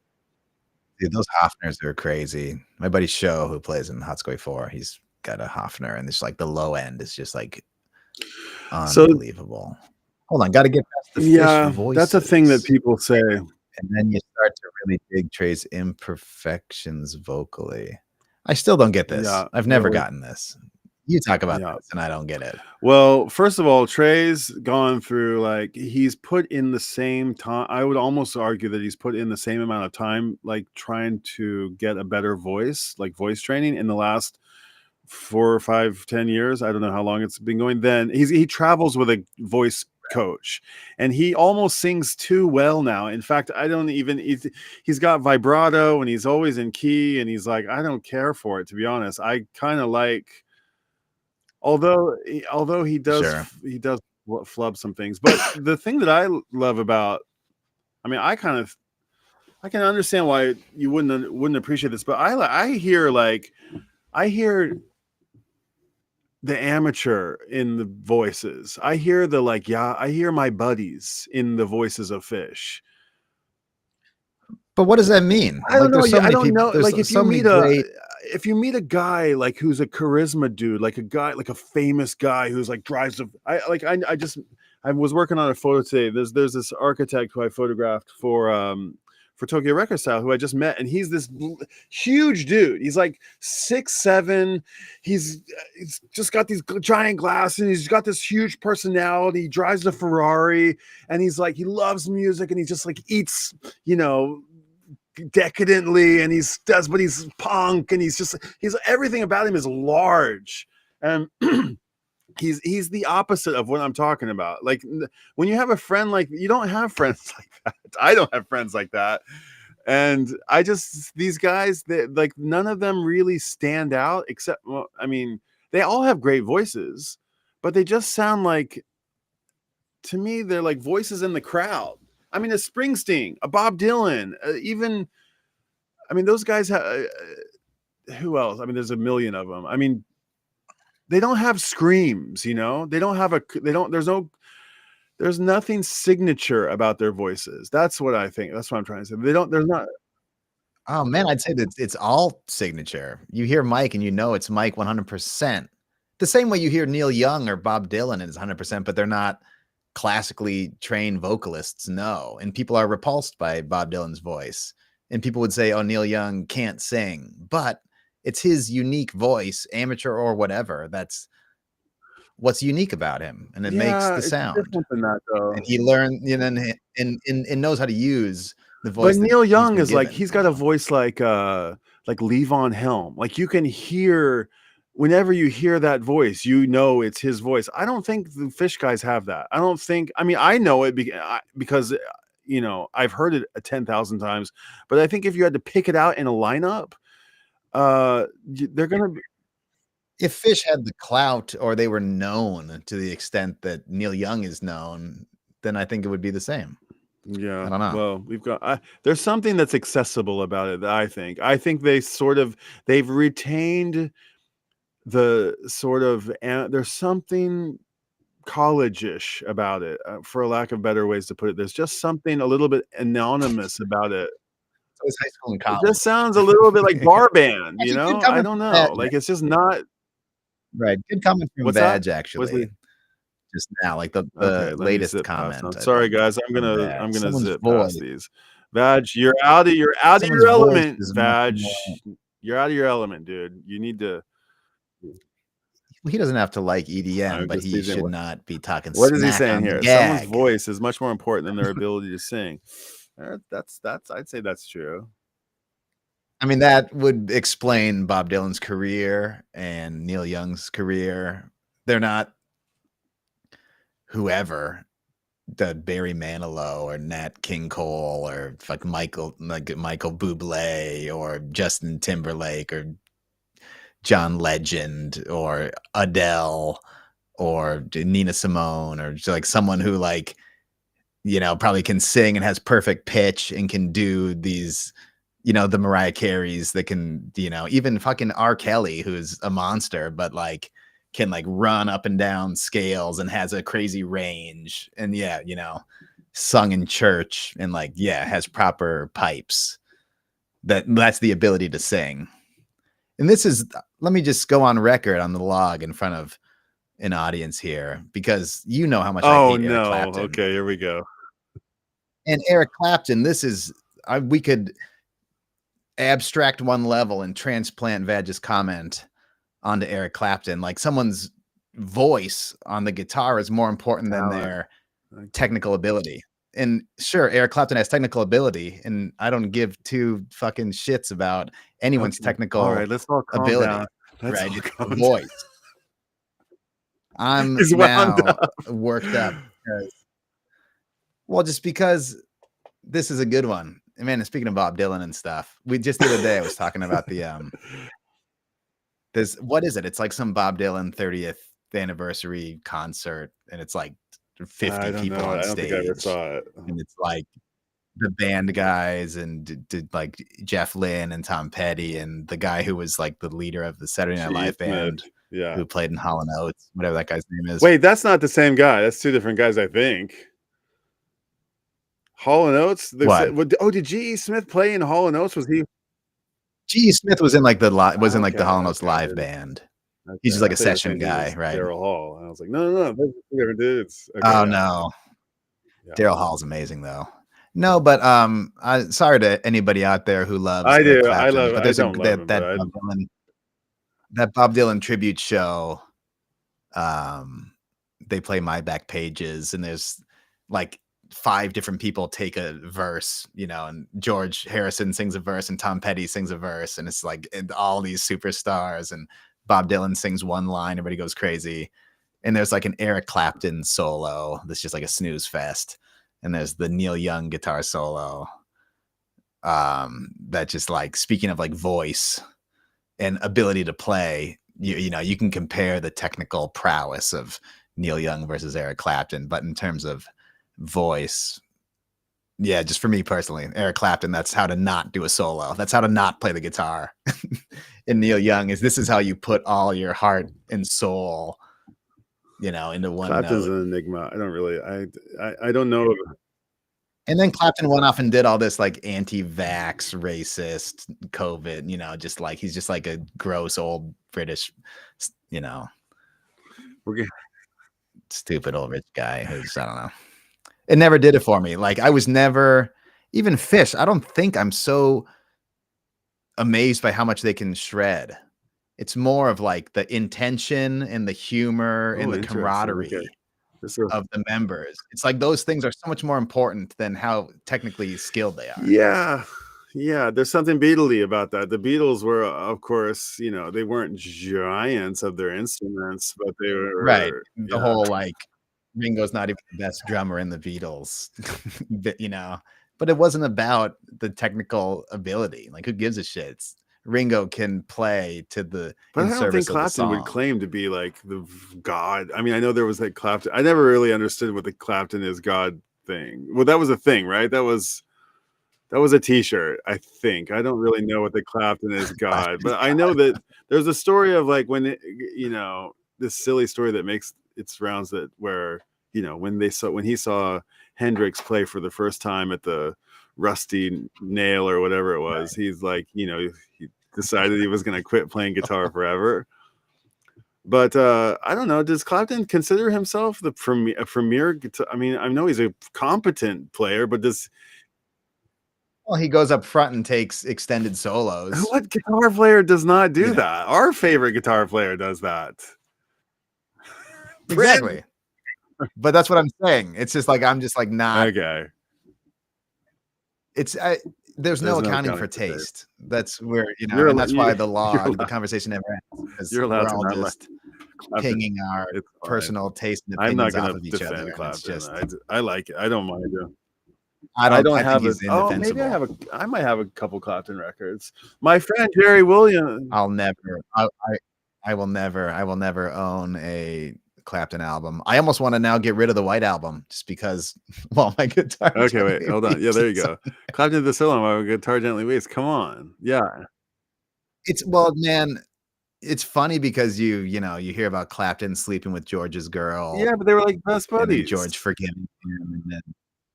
Yeah, but right, and then you just like read about like George being obsessed with Ringo's wife. And everybody's sleeping with everybody, and you're like, man, this whole swinging 60s London, like that was that was a totally different Clapton world. Is a snooze. Okay, so Clapton you've got a teammate.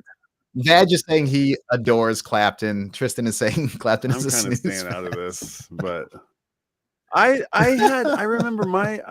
bought Clapton CDs as a kid. I bought them, like I was curious about. I was like, oh. I definitely sure, and I was into Cream. I was for like, a minute. oh, Clapton, I'm supposed to like him, and I remember I bought like.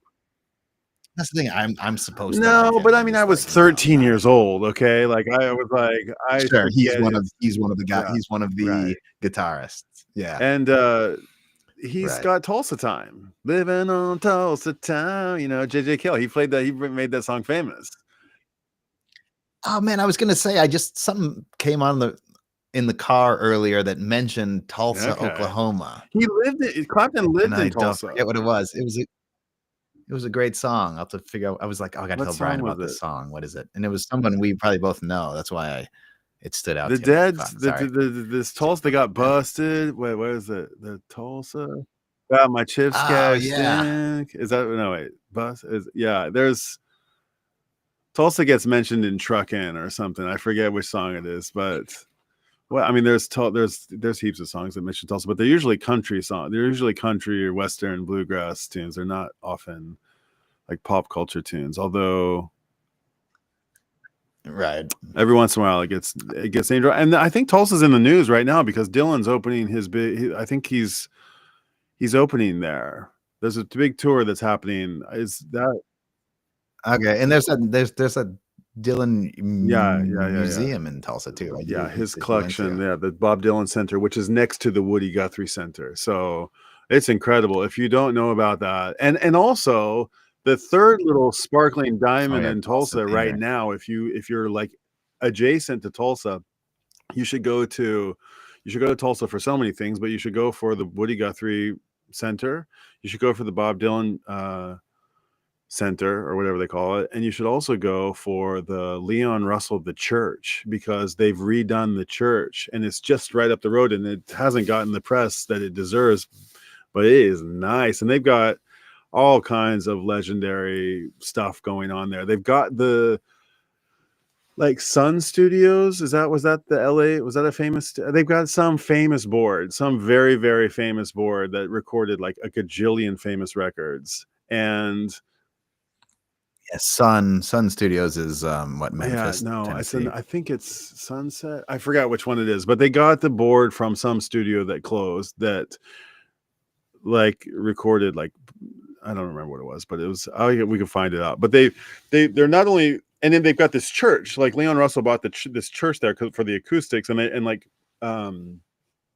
so many people recorded there. I think the Clash recorded there, the Sex Pistols, or the Bob Marley recorded there, Tom Petty recorded there, Leon and J.J. Cale and all the Tulsa people recorded there. I think the Stones maybe were there, and a bunch of country stars, Willie and Hank and the Hanks, and it's like a long list of people who've recorded on Shelter Records on that label and in that studio of the church. And it looks like Abbey Road in the sense that it's 2 stories tall and the mixing booth is like on the second floor, I think, if I remember right. And it's like, it's really nice. And they've got, sound booths everywhere, but they're trying to make a recording school. They want to make like they want to make it into a school so that you can go there and learn sound, you can music production. Sunset Sound might have been that might have been the board that they got. They got the 100 channel Neve board from Sunset Sound. I feel like that one went to Dave Grohl. Maybe it might be getting he wires made a crossed. movie about it or something, right? But then maybe that's why I'm thinking of it. It was another one of these famous studios like Sunset Sound. If it wasn't Sunset Sound, it might have been That's cool. Yeah. So if you're in Tulsa, if you're around Tulsa, you should totally go there. Fish has played Tulsa once, I think. Oh yeah. I think they played that's where they started. They played that's where they did their like dress rehearsal that's where all the trucks went there, and before they went and played like the Arkansas shows like in 2021, like or whatever that hot year was. Has not played Tulsa. Trey Band played Canes. Yeah, okay, so they haven't. So that's interesting. But they did go set up the stage and do their rough go in the BOK Center or whatever it was. Yeah, the dress rehearsal. Yeah, there we go. Inviting my J.J. Cale. Yeah. And JJ, listen to J.J. Cale instead. Let's see. The Dylan Music is in the shape of a dust buster ode to this. Okay, man. You're hating on Dylan here. Oh, I think Elvis Costello was instrumental in curating the space. Oh, cool. Yeah, his name is there's like interviews and little things that you interact with around, and Elvis Costello does a bunch of things around there, and I think a handful of other people. I think Dave Grohl was one of the main boards, but there were multiple rooms at Sunset. Okay, so maybe it was a different board from a different. I mean, we can look it up. Vag is trying to reel the log back in, actually. Okay, reel the log back in, Vag. Sorry, we've gone off on a Tulsa tangent. Church studio board. I don't know if it'll come up with anything. Magical sounds of the search, legendary Neve. Okay, here we'll just pull it up. I'll pull it up real quick. The Church Studio Historic Recording Studio of Leon Russell. One of the most named sounds in engineering production. Neve consoles. The Neve 8068 is one of the most essential audio pieces to make the Neve. I'm on that same website. Yeah, Neve 8068. Producing. Okay, wait. The Church Studio acquired it from Los Angeles private studio. Okay, my bad. But prior to arriving in Tulsa, experts took 4.5 years to return it. Wow. I mean, I'm a Neve guy for sure.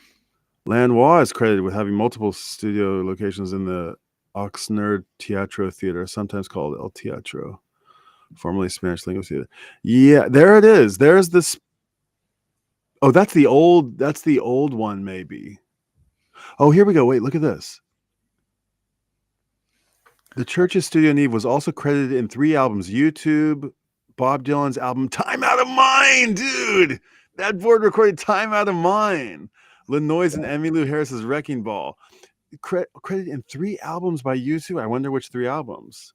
Yeah. Dude, Time Out of Mind. Yeah, that's a good sounding record. Man. But it's also, I think it probably would have sounded great on another board as well. But I do love the Neve sound. That's really a nice looking board. Damn. With those NS10s on top. That's nice. No idea. Oh, those speakers sitting right on top of the board, black with the white cones. Well, that is hold on, let's just see real quick. The Church, Tulsa. I wonder if we can get a few more pictures. It was poor Leon. He lost all his mind. Like he got so many hanger-oners, and he got divorced 4 times or something like this. Yeah. Okay, and then here's the Church. There's their little logo. Let me see if I can pull up an image. Yeah, so it's like this beautiful historic, stone church. It was one of the first churches in Tulsa. Over, very old, 150 years old, something like this. And yeah, beautiful. Oh yeah, it's on the website here. The Church Studio Institute. Yeah. It's kind of cool. So, and they're trying to be like a premier place where people, not only just for a recording studio, but my friend's band is recorded there. Looks like that's cool. Okay, that's cool. They're on the client list. Yeah, when I was there, there was somebody like, I forgot who it was, but there was some band traveling through, and they're like, "Don't tell anybody, but so and so's here right now." I was like, "Oh, okay, cool." But they have an incredible collection of all Leon stuff. The same as like the Bob Dylan place. They have like the nudie suits and like the hats and just like these drawers and drawers of pictures and all kinds of cool stuff. Really cool stuff. And he had a studio. He had a home that he built a basement in his home, and he put like all this, like hundreds of thousands of dollars worth of studio equipment, and they like Jimmy rigged this like ghetto basement, and it collapsed, and it like destroyed, and it flooded, and it's like it goes down as like one of the biggest like studio losses and something in all time or whatever. They lost a lot of money, and it was a big tragedy. Vag is bringing. Is that what he's bringing the log back in? He's waiting. Yeah, he's like going back to fish. Can't wait for that summer tour announcement. Was there an announcement? Columbus, no, Chicago? He's saying he can't wait. I mean, Okay. they just, the spring tour just went on sale.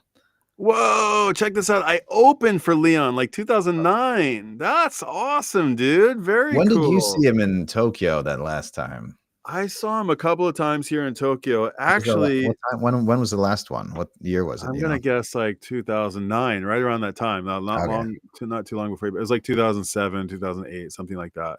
And there's this funny story about how I pissed him. I was backstage and I met him, and my dad had told me that he had a girlfriend who lived next door. Like he used to come around. I remembered him from my youth. It's kind of a funny story. I've told it a bunch of times, but I went and told him this story backstage that my dad had mentioned that I had actually met him once as a baby, or met him several times as a baby. He used to come around, and I said this, and I fucking pissed him off, and he he shouted at me to get out of the dressing room, and I like really, really made a bad impression. Bringing up old bad memories or something.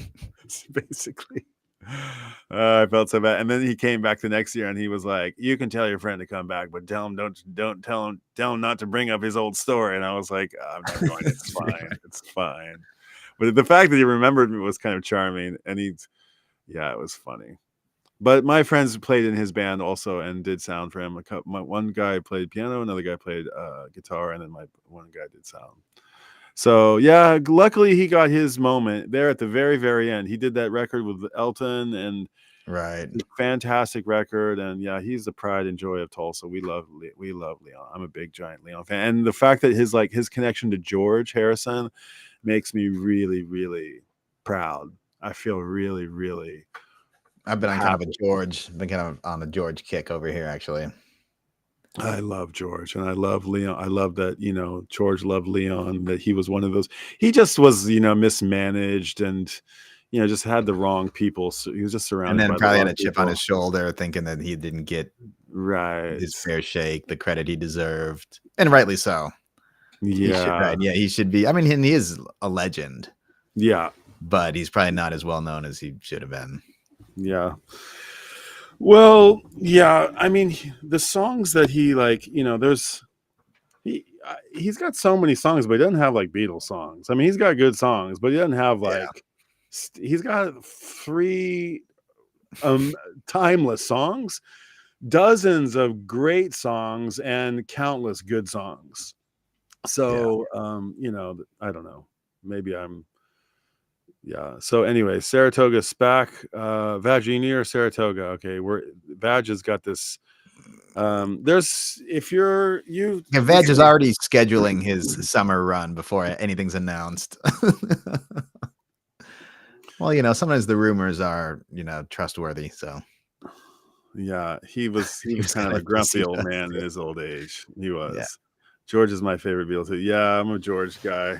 I love George's humor. George, I've just been obsessed with the Wilburys lately. Okay. And dude, they're like George's band, and they're just so awesome. I'm so obsessed with that second. It's called the third album, or Traveling Wilburys 3, but it's the second album. Right. They never did it too. Yeah, dude, that album is so great. It's so awesome. Not every song is grand slam. There's just something so cool about it, man. It's just so good. There's no Roy, Roy Orbison passed away. Right. But isn't he on a couple of the tracks? Didn't they have right that they had sort of worked on before him? I don't know that second or third record. I don't know it so well. Traveling Wilburys. Dude, you gotta listen to it. It's so good. I'm gonna say my 2 favorites are Inside Out and the song called New Blue Moon. Okay. New Blue Moon is just fucking the killer. It's so great. And there's Bob this is it's I forget. Bob is wearing a baseball cap backwards on the cover. Dude, it's so good. the cover's kind of weird. Weird, but dude, it's so great. Those guys are my age. They weren't even probably barely 50 when they were making these records. Yeah, maybe 50 then might have felt a little different than it does today, right? Yeah, it's crazy, man. It's crazy. But yeah, New Blue Moon, Bob Dylan pops in and out here and there. He does a few bit parts, and he does this funny kind of Yahoo kind of Yelp thing that's just so funny. It's so awesome. Oh, really? Okay. It's not that full blown, but he goes you give it a listen. It's quite cool. New Blue Moon, and there's great slide guitar from George, and it's just I heard Brainwash is getting a re-release. Oh yeah, yeah. Makes you want to go listen to a few more of those later George solo albums. Oh, that Brainwash record is so good. I love that one. Dude, a lot of great solo George, man. I actually heard a interview with because they just Danny Harrison he's in the He's like news. the archivist now. Yeah. Right. He's like, and I listened to something really long. I listened to like an hour long interview talking about, like, Hare Krishna and about meditation and talking about yoga and with somebody from like the Yoga Institute of somewhere else. And that was like the center point of the conversation, but it kept going off into music world, but it kept coming back to yoga. It was really interesting. Huh, And cool. he talks about how he was an only child and how like when you're the only child you hang around with like the adults, and he was talking about just like hanging out with Dylan and hanging out with like Roy Orbison, and just like it sounded Dude, so just like crazy, the Wilburys and like house. he's like my dad. It's like my dad. They were all there because like my dad, and I was just like, wow, what a trip, And she asks him about like how is it from like a spiritual point of view, like to be the kid of like a very famous person? And boy, what could I talk? I mean, it was a fantastic interview. I'm going to try to find it and drop it for you guys. It was really, he was just saying how like his dad, his dad died in the middle of Brainwash, and he and Jeff Lynne like put it all together. But it was like his dad was giving him like instructions up until the last minute to like make sure this goes down this way. And he talks a little bit about it, and he said they felt fully confident that the album was to what their father would, or him and Jeff, like they were confident that George would have been happy with the result of it. And that song, that tune off of that Bois, what's the name of that record? There's one funky named song on there that's sort of this like Durham, there's some sort of guitar thing that's on that record that, man, that's a record I'd spend $100 on. Yeah, I've seen it a couple of times. And I'm just like, on Brainwashed. I would spend $100 on that record if I found it in the wild. But I will wait for the repress to come out. I don't want to spend $100. Gotcha, man. It's like 15 years after Cloud 9. Oh, Cloud 9's another great record. It's highly underrated. That When We Were Fab, that's a great song. Yeah, when we was fab. When We Was Fab. I love that song. And then that's like that was one of the first. Oh, that reminds me. I was a Tiffany. I remember like that song was like the Tiffany. I think we're alone now. That was like, and like I got my mind set on you. They were like #1 in the same like summer, I think. And because I remember them being both at the record store, and I saw Tiffany. She's like she does performances at Disneyland, and she's still out there singing that song. She's still like red hair. Do you remember Tiffany? Do you know who I'm talking about? Alone Now is so good. She's still out there, and she's kind of like, oh, it's interesting because I think We're Alone Now is like I want to find this interview with keep talking. What's his name? This is it. I got it. The Shondells, Tommy James and the Shondells. Oh, that's the very first concert I ever saw in my life. That's my first concert. Tommy James and the Shondells. Because I think We're Alone Now, like Tiffany, like that's a cover of an old 60s song. And I Got My Mind Set on You is also a cover of an old, must be early 60s. Which I like never knew. I remember like first hearing it. What's his name? James Ray. James Ray. Okay. Really super good. I mean, I think the George version kind of suffers a bit from that kind of 80s sound. Yeah, but it was a goofy a goofy thing. And I like probably a song that he loved as a kid. He got to like have like a huge hit with. That John Lennon record is one of my favorites of his, where they're singing like and that bit with like Chuck Berry, Yoko Ono starts screaming. Chuck Berry's like, he doesn't know what to make of it. Part of me almost, I feel like I've heard people like think that like it was staged, like even Chuck was in on it. Right. But who knows? I really don't know. It does seem like he's like, freaked out. But who's your favorite Beatle? If you're on the comment, if you're in the peanut gallery, tell us who your favorite Beatle is. Do you have a favorite Beatle? Do you? Who's what, Michael? I mean, I know you. If Well, you love the Beatles, you you mean go like in circles. But yeah, let's say Almighty and the Almighty favorite. so not like while they were in the Beatles or whose solo career do I like or who do I like as a person? Like everything, Okay, all of it, answer it however you want to answer it. It's up to you. because that's You tough. interpret it. Yeah. But Oh, you're a Paul guy. You're a very big Paul dude, right? I'm a huge Paul guy, and I could talk about Paul solo stuff for for hours and hours. But right now, I'm in a real George zone. Wait, Tristan opened for the Beatles. Really didn't know it. No, Pete Best Band didn't. Man, you're right. So what happened? What happened there? Man, you can't. Yeah, you just can't say that. You can't say that. I mean, Pete Best is probably my favorite. Man, Yeah. Oh, I mean, do you consider I think George? I think it has to be George. I think George is, really interesting. well. Again, I think we need to break it down. Okay, And it's almost like, who's your favorite Beatle? Early, mid, late. Who's your favorite Beatle? During the Rooftop Sessions. Who's your favorite Beatle during the White Album? It's like there's just too much. There's too much nuance. My favorite version. My favorite. Yeah, post. I think George, John, and I really like John too. But John is,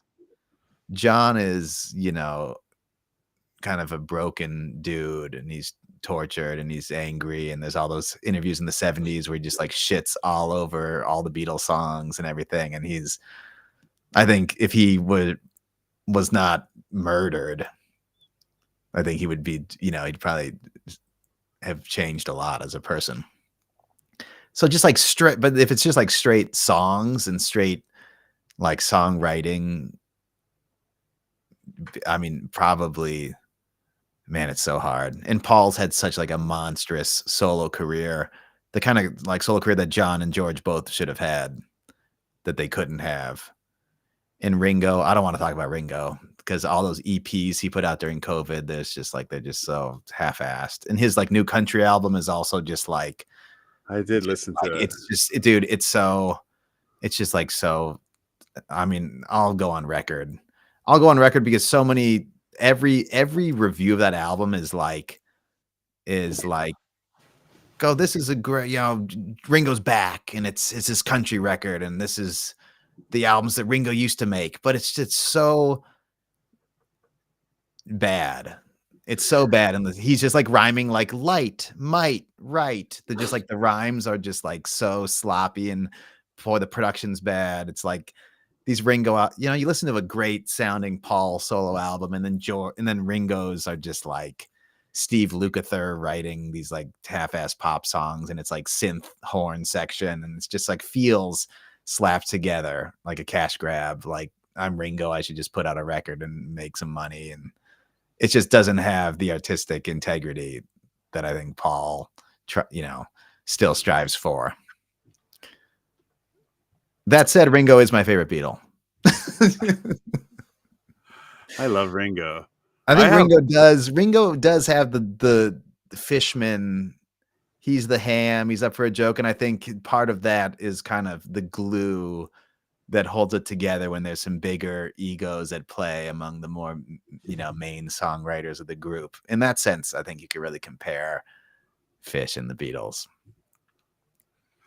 40 Man says, was John Lennon now McCartney, but Pele is still the best football player that ever lived. That's funny.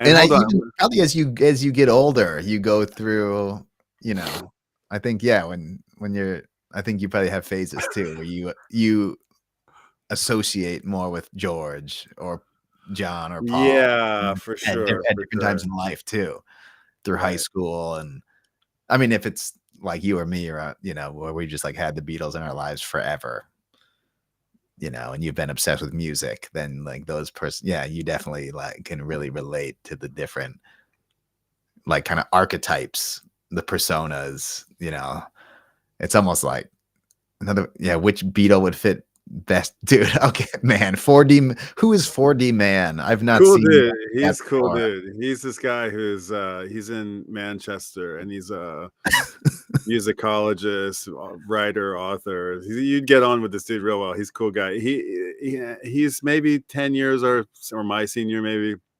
And My first thought is that John could like you like when Neil Young just walked on stage during like whatever that benefit show, what's it called? Where like Neil, right? He just like walked up during that Fish jam and just picks up Trey's extra guitar. I feel like John could go in on the right song and shred like that and sit in with Fish. But at the same time, he's not going to have any theory or knowledge like, and I think even Paul to an extent is all self-taught. And I wonder, I'm sure he reads way more music and probably knows his way around the piano more than John did. So you could think that Paul would have the best, and you could see Paul being like really like you know, getting turned on by Gaiuti or the Divided Skies, the compositions, being like, I've always wanting to do something like that. Even, you know, you could think of like Abbey Road, the medley, and even like Ever Present Past. No. Memory Almost Full is the album.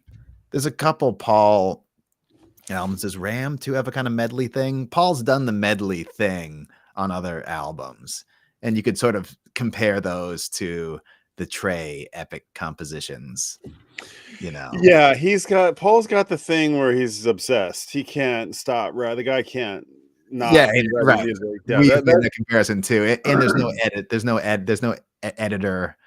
There's no edit button. It's like, oh, I got 12 songs.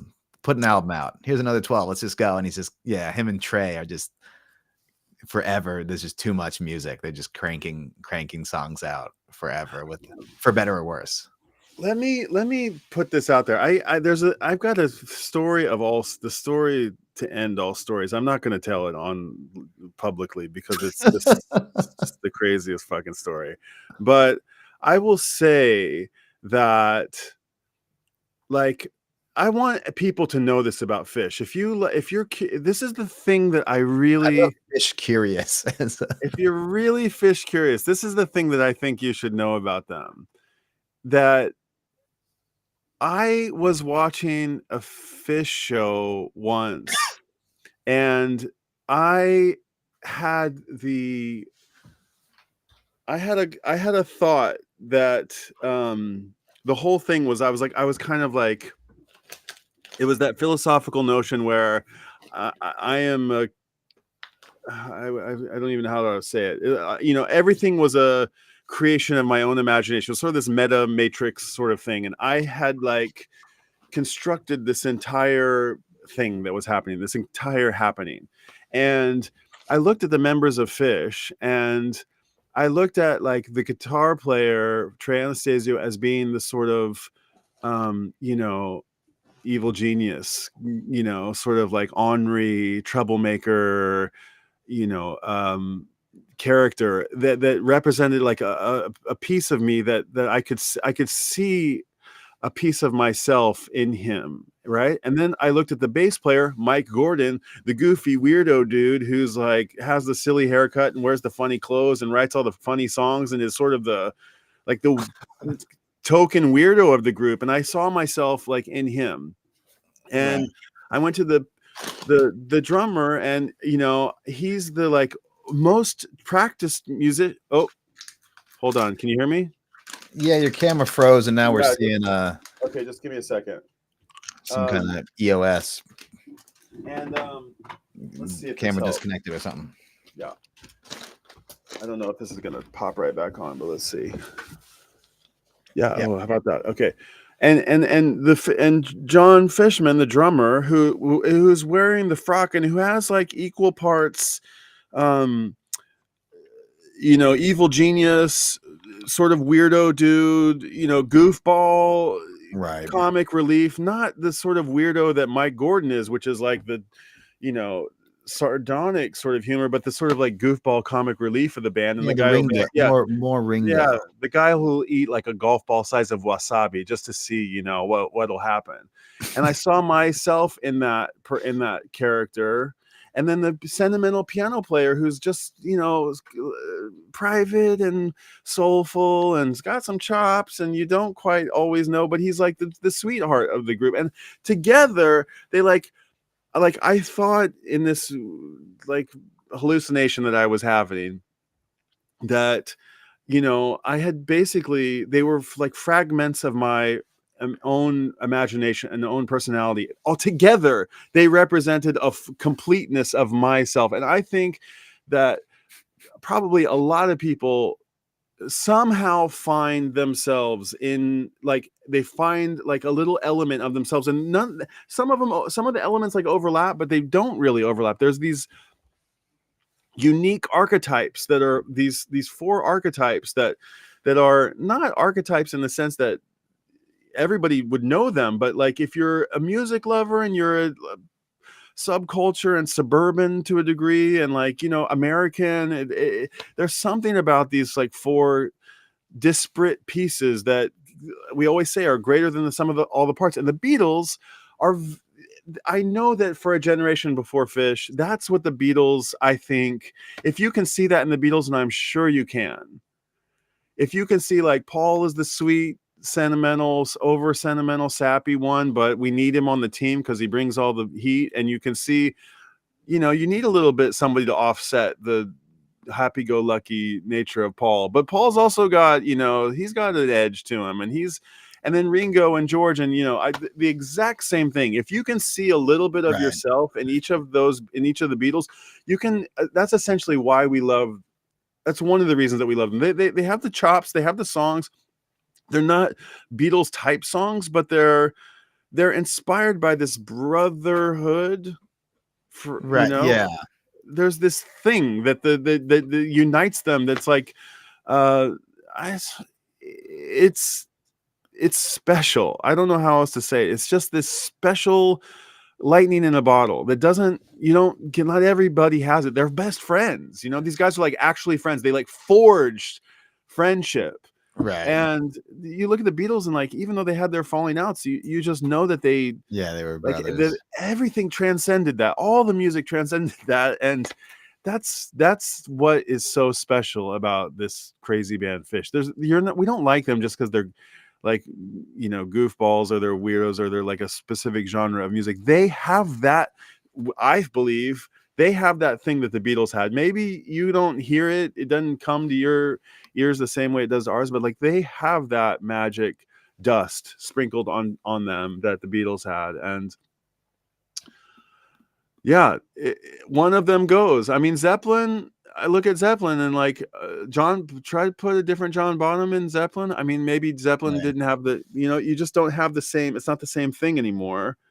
And I don't know, there's something inspiring or inspired to see like 4 things. 3, you know, the Police, Nirvana, like to see 3 of them, it's like incredible. To see 4 of them, you know, like George Harrison keeping up with John, Paul, and Ringo too, you know, like everybody respects Ringo's playing, you know, like it's just this crazy coincidence of events, crazy serendipity for those 4 personalities to come together. And I look at Fish the exact same way.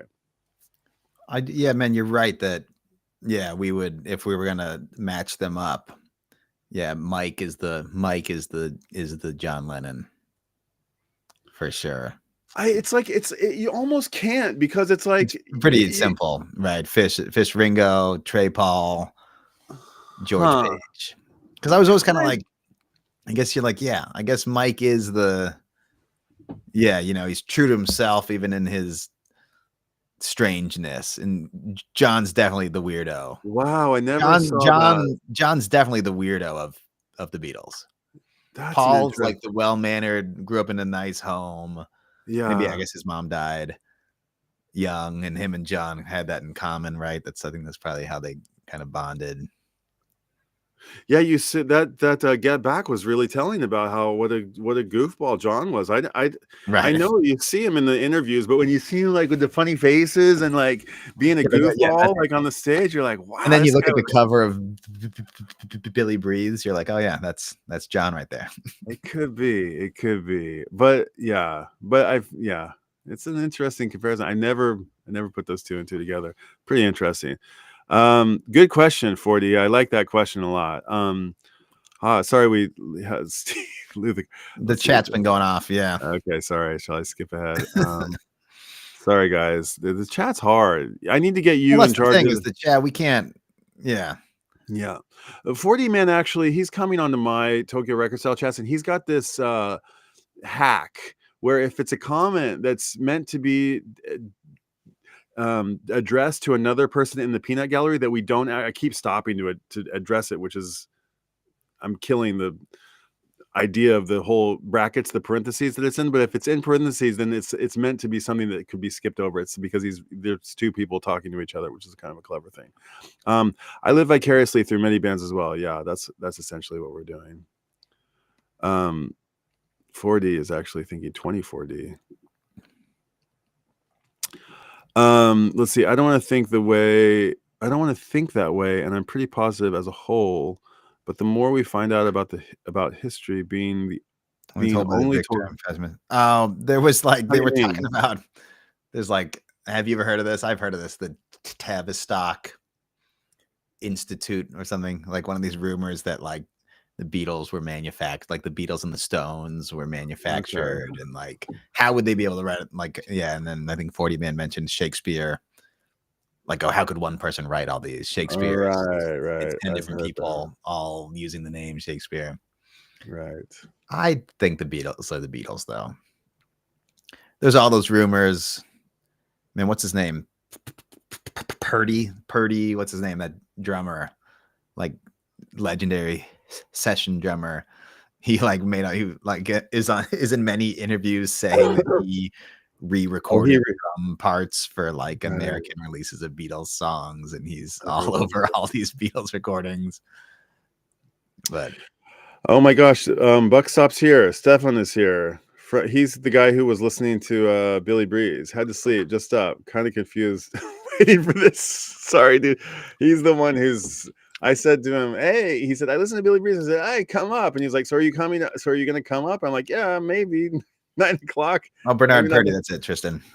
Sorry, Purdy. Sorry, Bucks. We've been going. I think they're pretty debunked, but yeah, Bernard Purdy, the Purdy Shuffle. Maybe I have heard of this beat. He's like a famous drummer. It has a name. Okay. He's been on like many on many interviews. He's talked about like how he's actually playing drums on all these Beatle recordings. And I think if you look at the like all that EMI, all the Abbey Road stuff is like well documented. Like the dates don't line up for anything that he says he played on. And maybe there were obviously Capitol Records. Right. Capitol Records totally changed the track listing. They put singles on, they took stuff off the Capitol out, and stuff's in stereo instead of mono. Like there's stuff all over the Capitol, right? The US versions that are not on the original UK versions of those Beatle records. So you could maybe think that maybe someone wanted a drum part replaced, and maybe he played on something that I don't think if it happened, I don't think they ever got released. I don't think there's all these conspiracies about different people playing on. I don't know. It is kind of fun though. Nothing. I mean, they're fun, I suppose. Bernard Purdy, the Mississippi Bigfoot is his nickname. Wait, well, man, Buck stops here. Do we want to talk about the Billy Breeze? Yeah, Bucks. Next time. We can do it. Well, we can do it. How long? He says you got me totally digging Fish. What a band. Okay, Buck stops here. Stefan is a cool dude. Do you want to come up, Stefan, and talk about Billy Breeze? The only thing I'm mindful of is that we've already been going for 2 hours and 8 minutes, and that's pretty long. That's a long log. What is this? This is a macro log. This is a macro log. There's macro logs. There's log. There's dog logs. There's mini logs. There's micro logs. There's nano logs. A particle log. There's the particle log doing the things, the particle log. And there's the cork the log. cork log. The cork log is the shortest of all the logs. Cork log's when I just called Brian. I'm just like, oh, hey, dude, did you hear that sick, did you hear that sick hood in the encore last night? Yes, exactly. But we go for you have a little more juice. I mean, yeah, 5'10", maybe. Just like Okay, you want to come up and say hi? I wanted this is Seven. This is You're most welcome here. Well, let me send you a link. If you're up for it, come up and just at least say hello. We'll talk about Billy Breeze and we'll get it going. Anybody else want to come up? Send me add Tokyo Records style on I mean, we're like literally we gotta set a little bit of a heart out here. Like it's just because this was kind of a last minute thing. For like 10 minutes or something. Yeah, 10 minutes. We'll nice. go 10 more minutes. Yeah, let's come say hi. But if anybody wants to come up, send me a Billy Breeze chat. and we want to do a follow-up. I can't link without a wrench. I'm going to, yes, hold on. I can't link without a wrench. You can't link. Do you want, send me a link on Tokyo Record style. We're not doing wrenches. I'm talking like anti-wrench, actually. Wrench, you don't know about wrenches, Michael, but I don't even think I want to know. Yeah, I'm down on wrenches, but I may have to change. Wrenches are a way, it's like making everybody moderators, and when you can either make one person a moderator, or you can make 5 people a moderator, or you can make like half of your people moderators. And when you make them moderators, they stay moderators.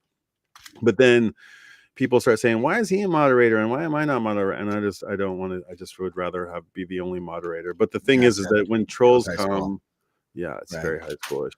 So if you want to send me a message, then send me a chat on Tokyo Record Style on Instagram, and I will send you a link. And Steven, I'm going to send you a link. And you don't feel obliged, but we'll go 10 more minutes. And if you get the link and you want to pop up, otherwise we'll revisit the.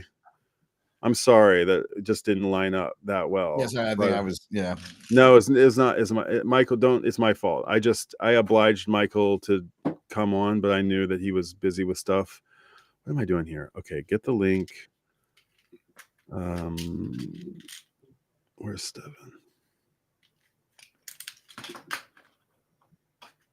Oh, come on. Don't make that hard for me. Let me do this.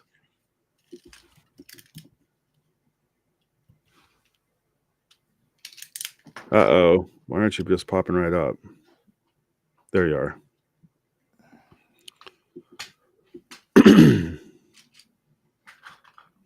Steven's in Cape Town. And I don't really want to oblige you. Tristan, you want to come up or you want to come say hi? I don't know if you're an online YouTube person, or 40 Man or Vag. Vag is a sort of faceless channel. Tristan, I think it's just us, really. Although there's 9 people who are claimed to be watching. I don't know if we count as 2 of those people or what. But we'll go another 10 minutes.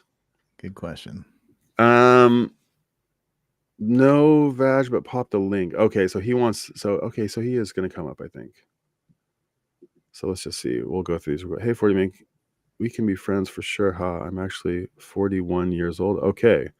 41, Tristan. 41. You're close to 41, right? You're close to that. I'm 48.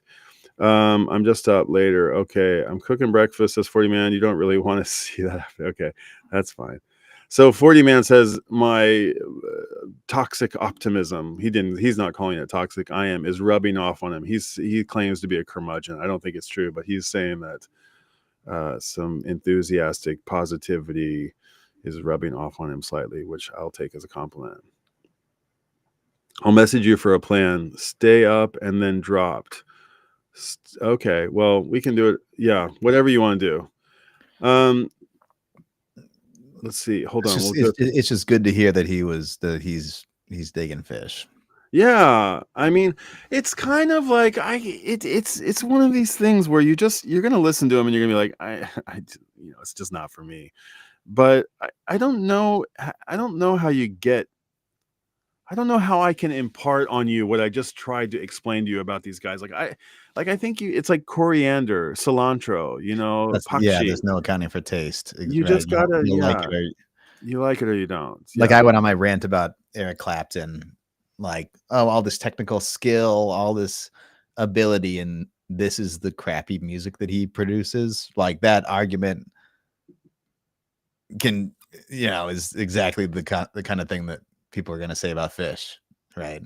Oh man, these guys seem like they can really play their instruments. Why are they making such awful music? Yeah, I mean, there's no accounting. There's no accounting. There's like taste, this funny meme that goes around, and it's like what Fish sounds like to Fish fans, and it's like it shows them they're playing their actual instruments, and then there's like what Fish sounds like to everybody else, and it's like toy piano and kink kink kink kink and possum and antelope, and it just sounds it's like goofy. But I think I've mentioned this to you, Brian, like there's like waves where like after a tour you'll be like kind of fished out and you won't listen, like with all music you'll like take a break, don't listen to anything for a couple of months, and sometimes you put Fish back on after a while and you hear the uniqueness. You're like, oh, this does not really sound like anything else, and it's sort of has its abrasiveness for a second, and you're like, oh, this is what turns people off. I'm hearing the thing that turns people off, and I'm also kind of out of, it's been a month or so I didn't listen to any Fish, and I'm gonna like get back into it. But I've had that experience where like kind of I think I can hear what's gonna turn people off, and it's the same thing that's gonna that we love as fans, Steven said, Buck Stops Here says, I also did the scene on the show. I'm getting it, Brian. Their work with MMW cemented it for me. Yeah, Medeski, Martin, and Wood. I almost want to say that, like, if they're, Medeski, did you ever see Medeski, Martin, and Wood before? So I got into Fish during the hiatus. First, show I saw was Trey Band, the first tour. And they played Alpine, because I grew up in Minneapolis. And Medeski was playing. For some reason, Russ the drummer. Who's Ray Pachowski. For some reason, he wasn't there. He was on all the tour, but this one stop in Alpine, oh yeah, Medeski played keys. I don't know why. Yeah. And there was a couple songs where like Trey and Medeski were going off, like playing off each other and just like shredding. But I don't know a whole lot of Medeski, Martin, Wood, but I like came to know them because I saw him sit in with Tab. I want to put them on another plane. They're a level above even the Fish guys. They are like, of John Medeski especially, but all of Medeski, Martin, Wood, but like Chris Woods from Boulder. They used to come. They played Boulder all the time. I've seen them a dozen times. And I should John Medeski is like, he is on organ. He's not a vocalist, so that's one thing that separates him, but he is a master of his instrument. And yeah, there was so much energy in that band, and I get that. I want to put him on like, I kind of want to put him in the same realm. And if you dig on if you dig on Fish, or you dig on Medeski, Martin, Wood, or if you don't know either of these bands, Medeski, Martin, and Wood is sort of a modern jazz three-piece that played with like organ, right? DJ Logic a lot. Yeah, there was also sampling over it's this kind of soul, funky, jazzy, hip-hoppy kind of. Yeah. And John Schofield, there was a great record called A Go-Go that they did with John Schofield that was like solidified. I mean, not that they didn't have a square footing in jazz, but they had like, with a guitar play, because there's upright bass and organ and drums. And when the guitar came in, oh my God, like it was just like the most supremely awesome chops. It was like the best band to see ever. And but no song, no lyrics. So that's a distinguishing mark about them. But I think if you can lose yourself in the music of MMW, then you can definitely lose yourself in the music of Fish. Agree, Tristan. Okay, wait. I saw MMW when we made the Dave Matthews Band film in the 90s. Okay. Dave Matthews film in New York City in the 90s. Okay, I didn't quite. Okay. So that's an interesting thing.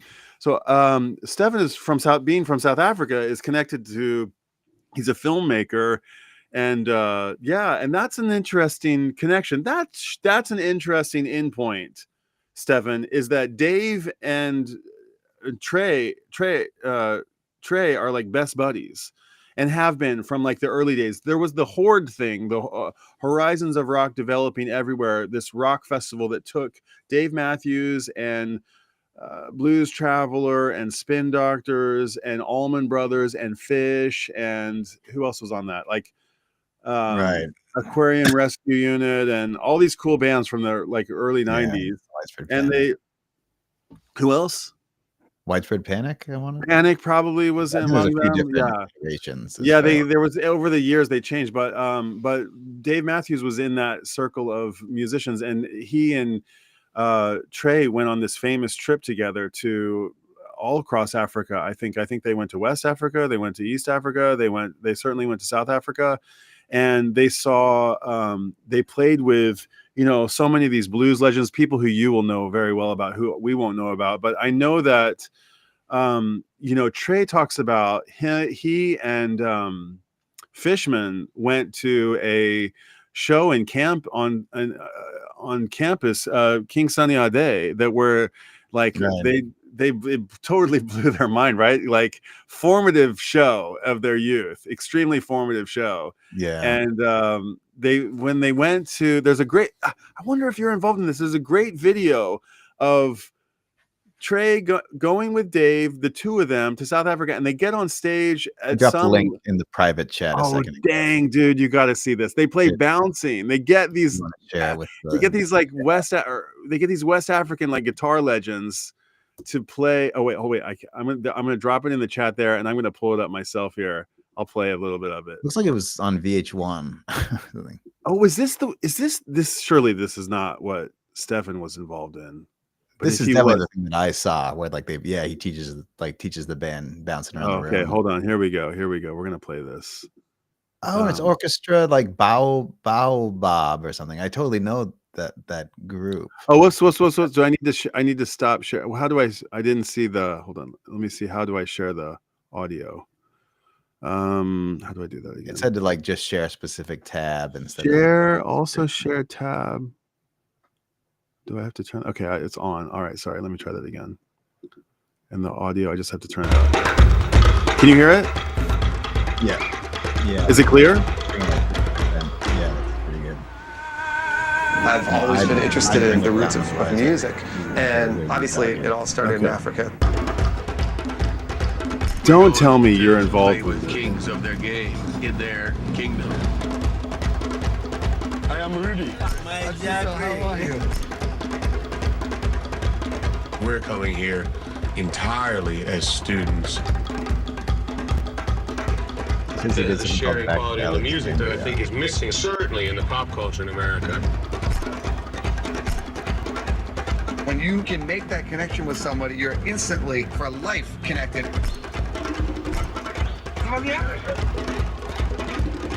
This night is our night. Yeah, this is. I'm gonna rewatch this. Dude, me too. This is so good.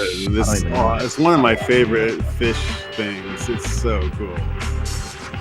Yeah, I'm gonna stop there, but maybe I'll just it's a little bit of a one balloon part. night because this is the last show that. So he takes Trey. Yeah. Tour and, how do I get back to it? A little bit. Who knows when we'll get another chance to get together and share the stage. Thank you for coming tonight, but it's been a pretty amazing time being on the road with I don't know how. and with everyone else, but I don't know how to get. a high point of my It's life embarrassing. so far. I want to zip forward in it, but I can't find the freaking tab. Oh, here it is. Okay. So they're like best buddies, and like when Trey got when Trey had like this terrible drug and alcohol thing. It wasn't like the worst, but it was pretty bad. And I know Dave was instrumental in helping him get out of his funk. And so the giant Fish community, even if you want to throw a little shade at Dave Matthews because he's fun to not like or whatever, because he's on the radio too much, that's his worst crime, then that's one thing. But the Fish community has a giant debt of respect, a gratitude and respect to Dave Matthews for being there as a buddy to our hero, and just like being a source of solidarity for the dude among his bandmates. And Dave, they don't align their schedules, but like I think over the last 5 years, like they've been both of them will be in California or in Mexico or in New York at the same time, and they'll both make appearances just like this on stage, and they know a couple of each other's songs. It's awesome. So the Dave Matthews people, they're stoked to see Trey. And I'm going to Senegal in the morning. I'm going to go sing or play guitar or neither. So anyway, they go on this thing, and it's 44 minutes of awesomeness. And they take him to like the trade, the place where the slaves left, Senegal. And it's like, it gets heavy in a few places, and you learn about what inspired these, the music that was coming from here, and why Trey was, why this was so important for them to go together. And then they get on stage for this concert at the end, and It's really quiet. So soft. It's just so Trey convinces them to play a Fish song. Super cool. Okay. I hope. They dance above me as I sink. I see them through crystal haze. And hear their sweet sound bouncing round. Yeah, the never-ending cold maze. So cool. Yeah, pretty cool. It's awesome. That's a cool groove, isn't it? Oh man. Well, this is everybody's homework. Okay. This is before they going on stage later that evening. He's so stoked. I mean, how cool is that? There's all these polyrhythms going on. Checka, checka, checka, checka, bump, bump, bump, bump. Yeah, cool. So then they come out later, and Fish and Dave come out, or Trey and Dave come out. And can you imagine being there? There's like 5 fish heads who like come to Senegal. Yeah, anyway, thanks for letting me share that. That's so cool. Okay. Well, that's a log. That's a log, is it not? I mean, the log. The log about as loggy rolls. as it gets. Yeah, that's a pretty loggy log. Well, that's the log. That's a log. That's a good log. That's the dog log. Let me just we did a film. Okay, we did a film called Back to Alexandra. Okay, let me just pull that up real quick. Back to Alexandra. Let's save this for the next log. I'm gonna draw. Wow, this is recent. Okay, this looks great. Wow, what could this be? Let's save this and let's let you come up and explain it next time. We'll have you as like a guest. You can come up as a guest logger. And nice. There's the link. It looks like a great project. 2023, it looks like, if I've got the right one. Thawed is insane, man. He says, what's Thawed? I don't even know. Did I miss Thawed? What's the Thawed comment? Was that one an artist's name? I saw John Fishman play a show with James Mansfield's Jazz Mandolin Project. Yeah, I saw them too. And Fishman blew my mind as a 16-year-old kid when I was. Oh, that's very cool, Tristan. Very cool. VA, good taste you have. What's VA? Did I miss that? What was VA? I missed it. I'm too far behind. I've not, you know, Dave's like one of those guys that like I've never actually gone down the Dave. I had that one record. I had the first one, but like I didn't come back. The VC hates Dave Matthews. Yeah, I don't get it. Yeah, it's just he's just an easy. I don't get it either. He's not liked because the people that his music is so universal. What's your take on him, Michael? What's your take on Dave Matthews? I don't know. Indifferent? You just because you don't know. I Right? know the hits from when we were growing up, but I've never really listened to a full album. I don't know. I love the sound of his. I just love the sound of his voice. He's got He such. he does have a unique voice that's probably divisive, I guess. Yeah, I don't know. I love his voice. I mean, people just like to have something to hate on. So, like you said, sometimes people just, Yeah, it's just fun to like hate on him. I get that one mixed up with the Matthews Southern Comfort guy, but I know they don't share grocery bills. I just get okay. I don't know. I'm not sure what that is. I don't know, Matthews, some Southern, Matthews. okay, that's the name of it. Matthews Southern Comfort. Wait, is that like a brand of Southern Comfort, like a alcohol? Yeah, that's like what Janice drank. Whiskey or something. I have no idea. I had 2 times in my life where Dave meant a lot to me at the time. Yeah, he was huge. That album, the Crash, and that was like I was a junior or senior in high school when that album came out. It was everybody had it. We loved it. It was my song. I had a song with a girl. It was like this is our song. Nice. Seriously, yeah. Vag, we are not VC stereotypes. Says okay. When I stream with my mate KG, we refer to ourselves as Vinyl Generation. Oh, okay, interesting. Young Man Trey, indeed, right? It's such a happy music. Yeah, it's a cool little thing. I think I saw the bikini girl there on the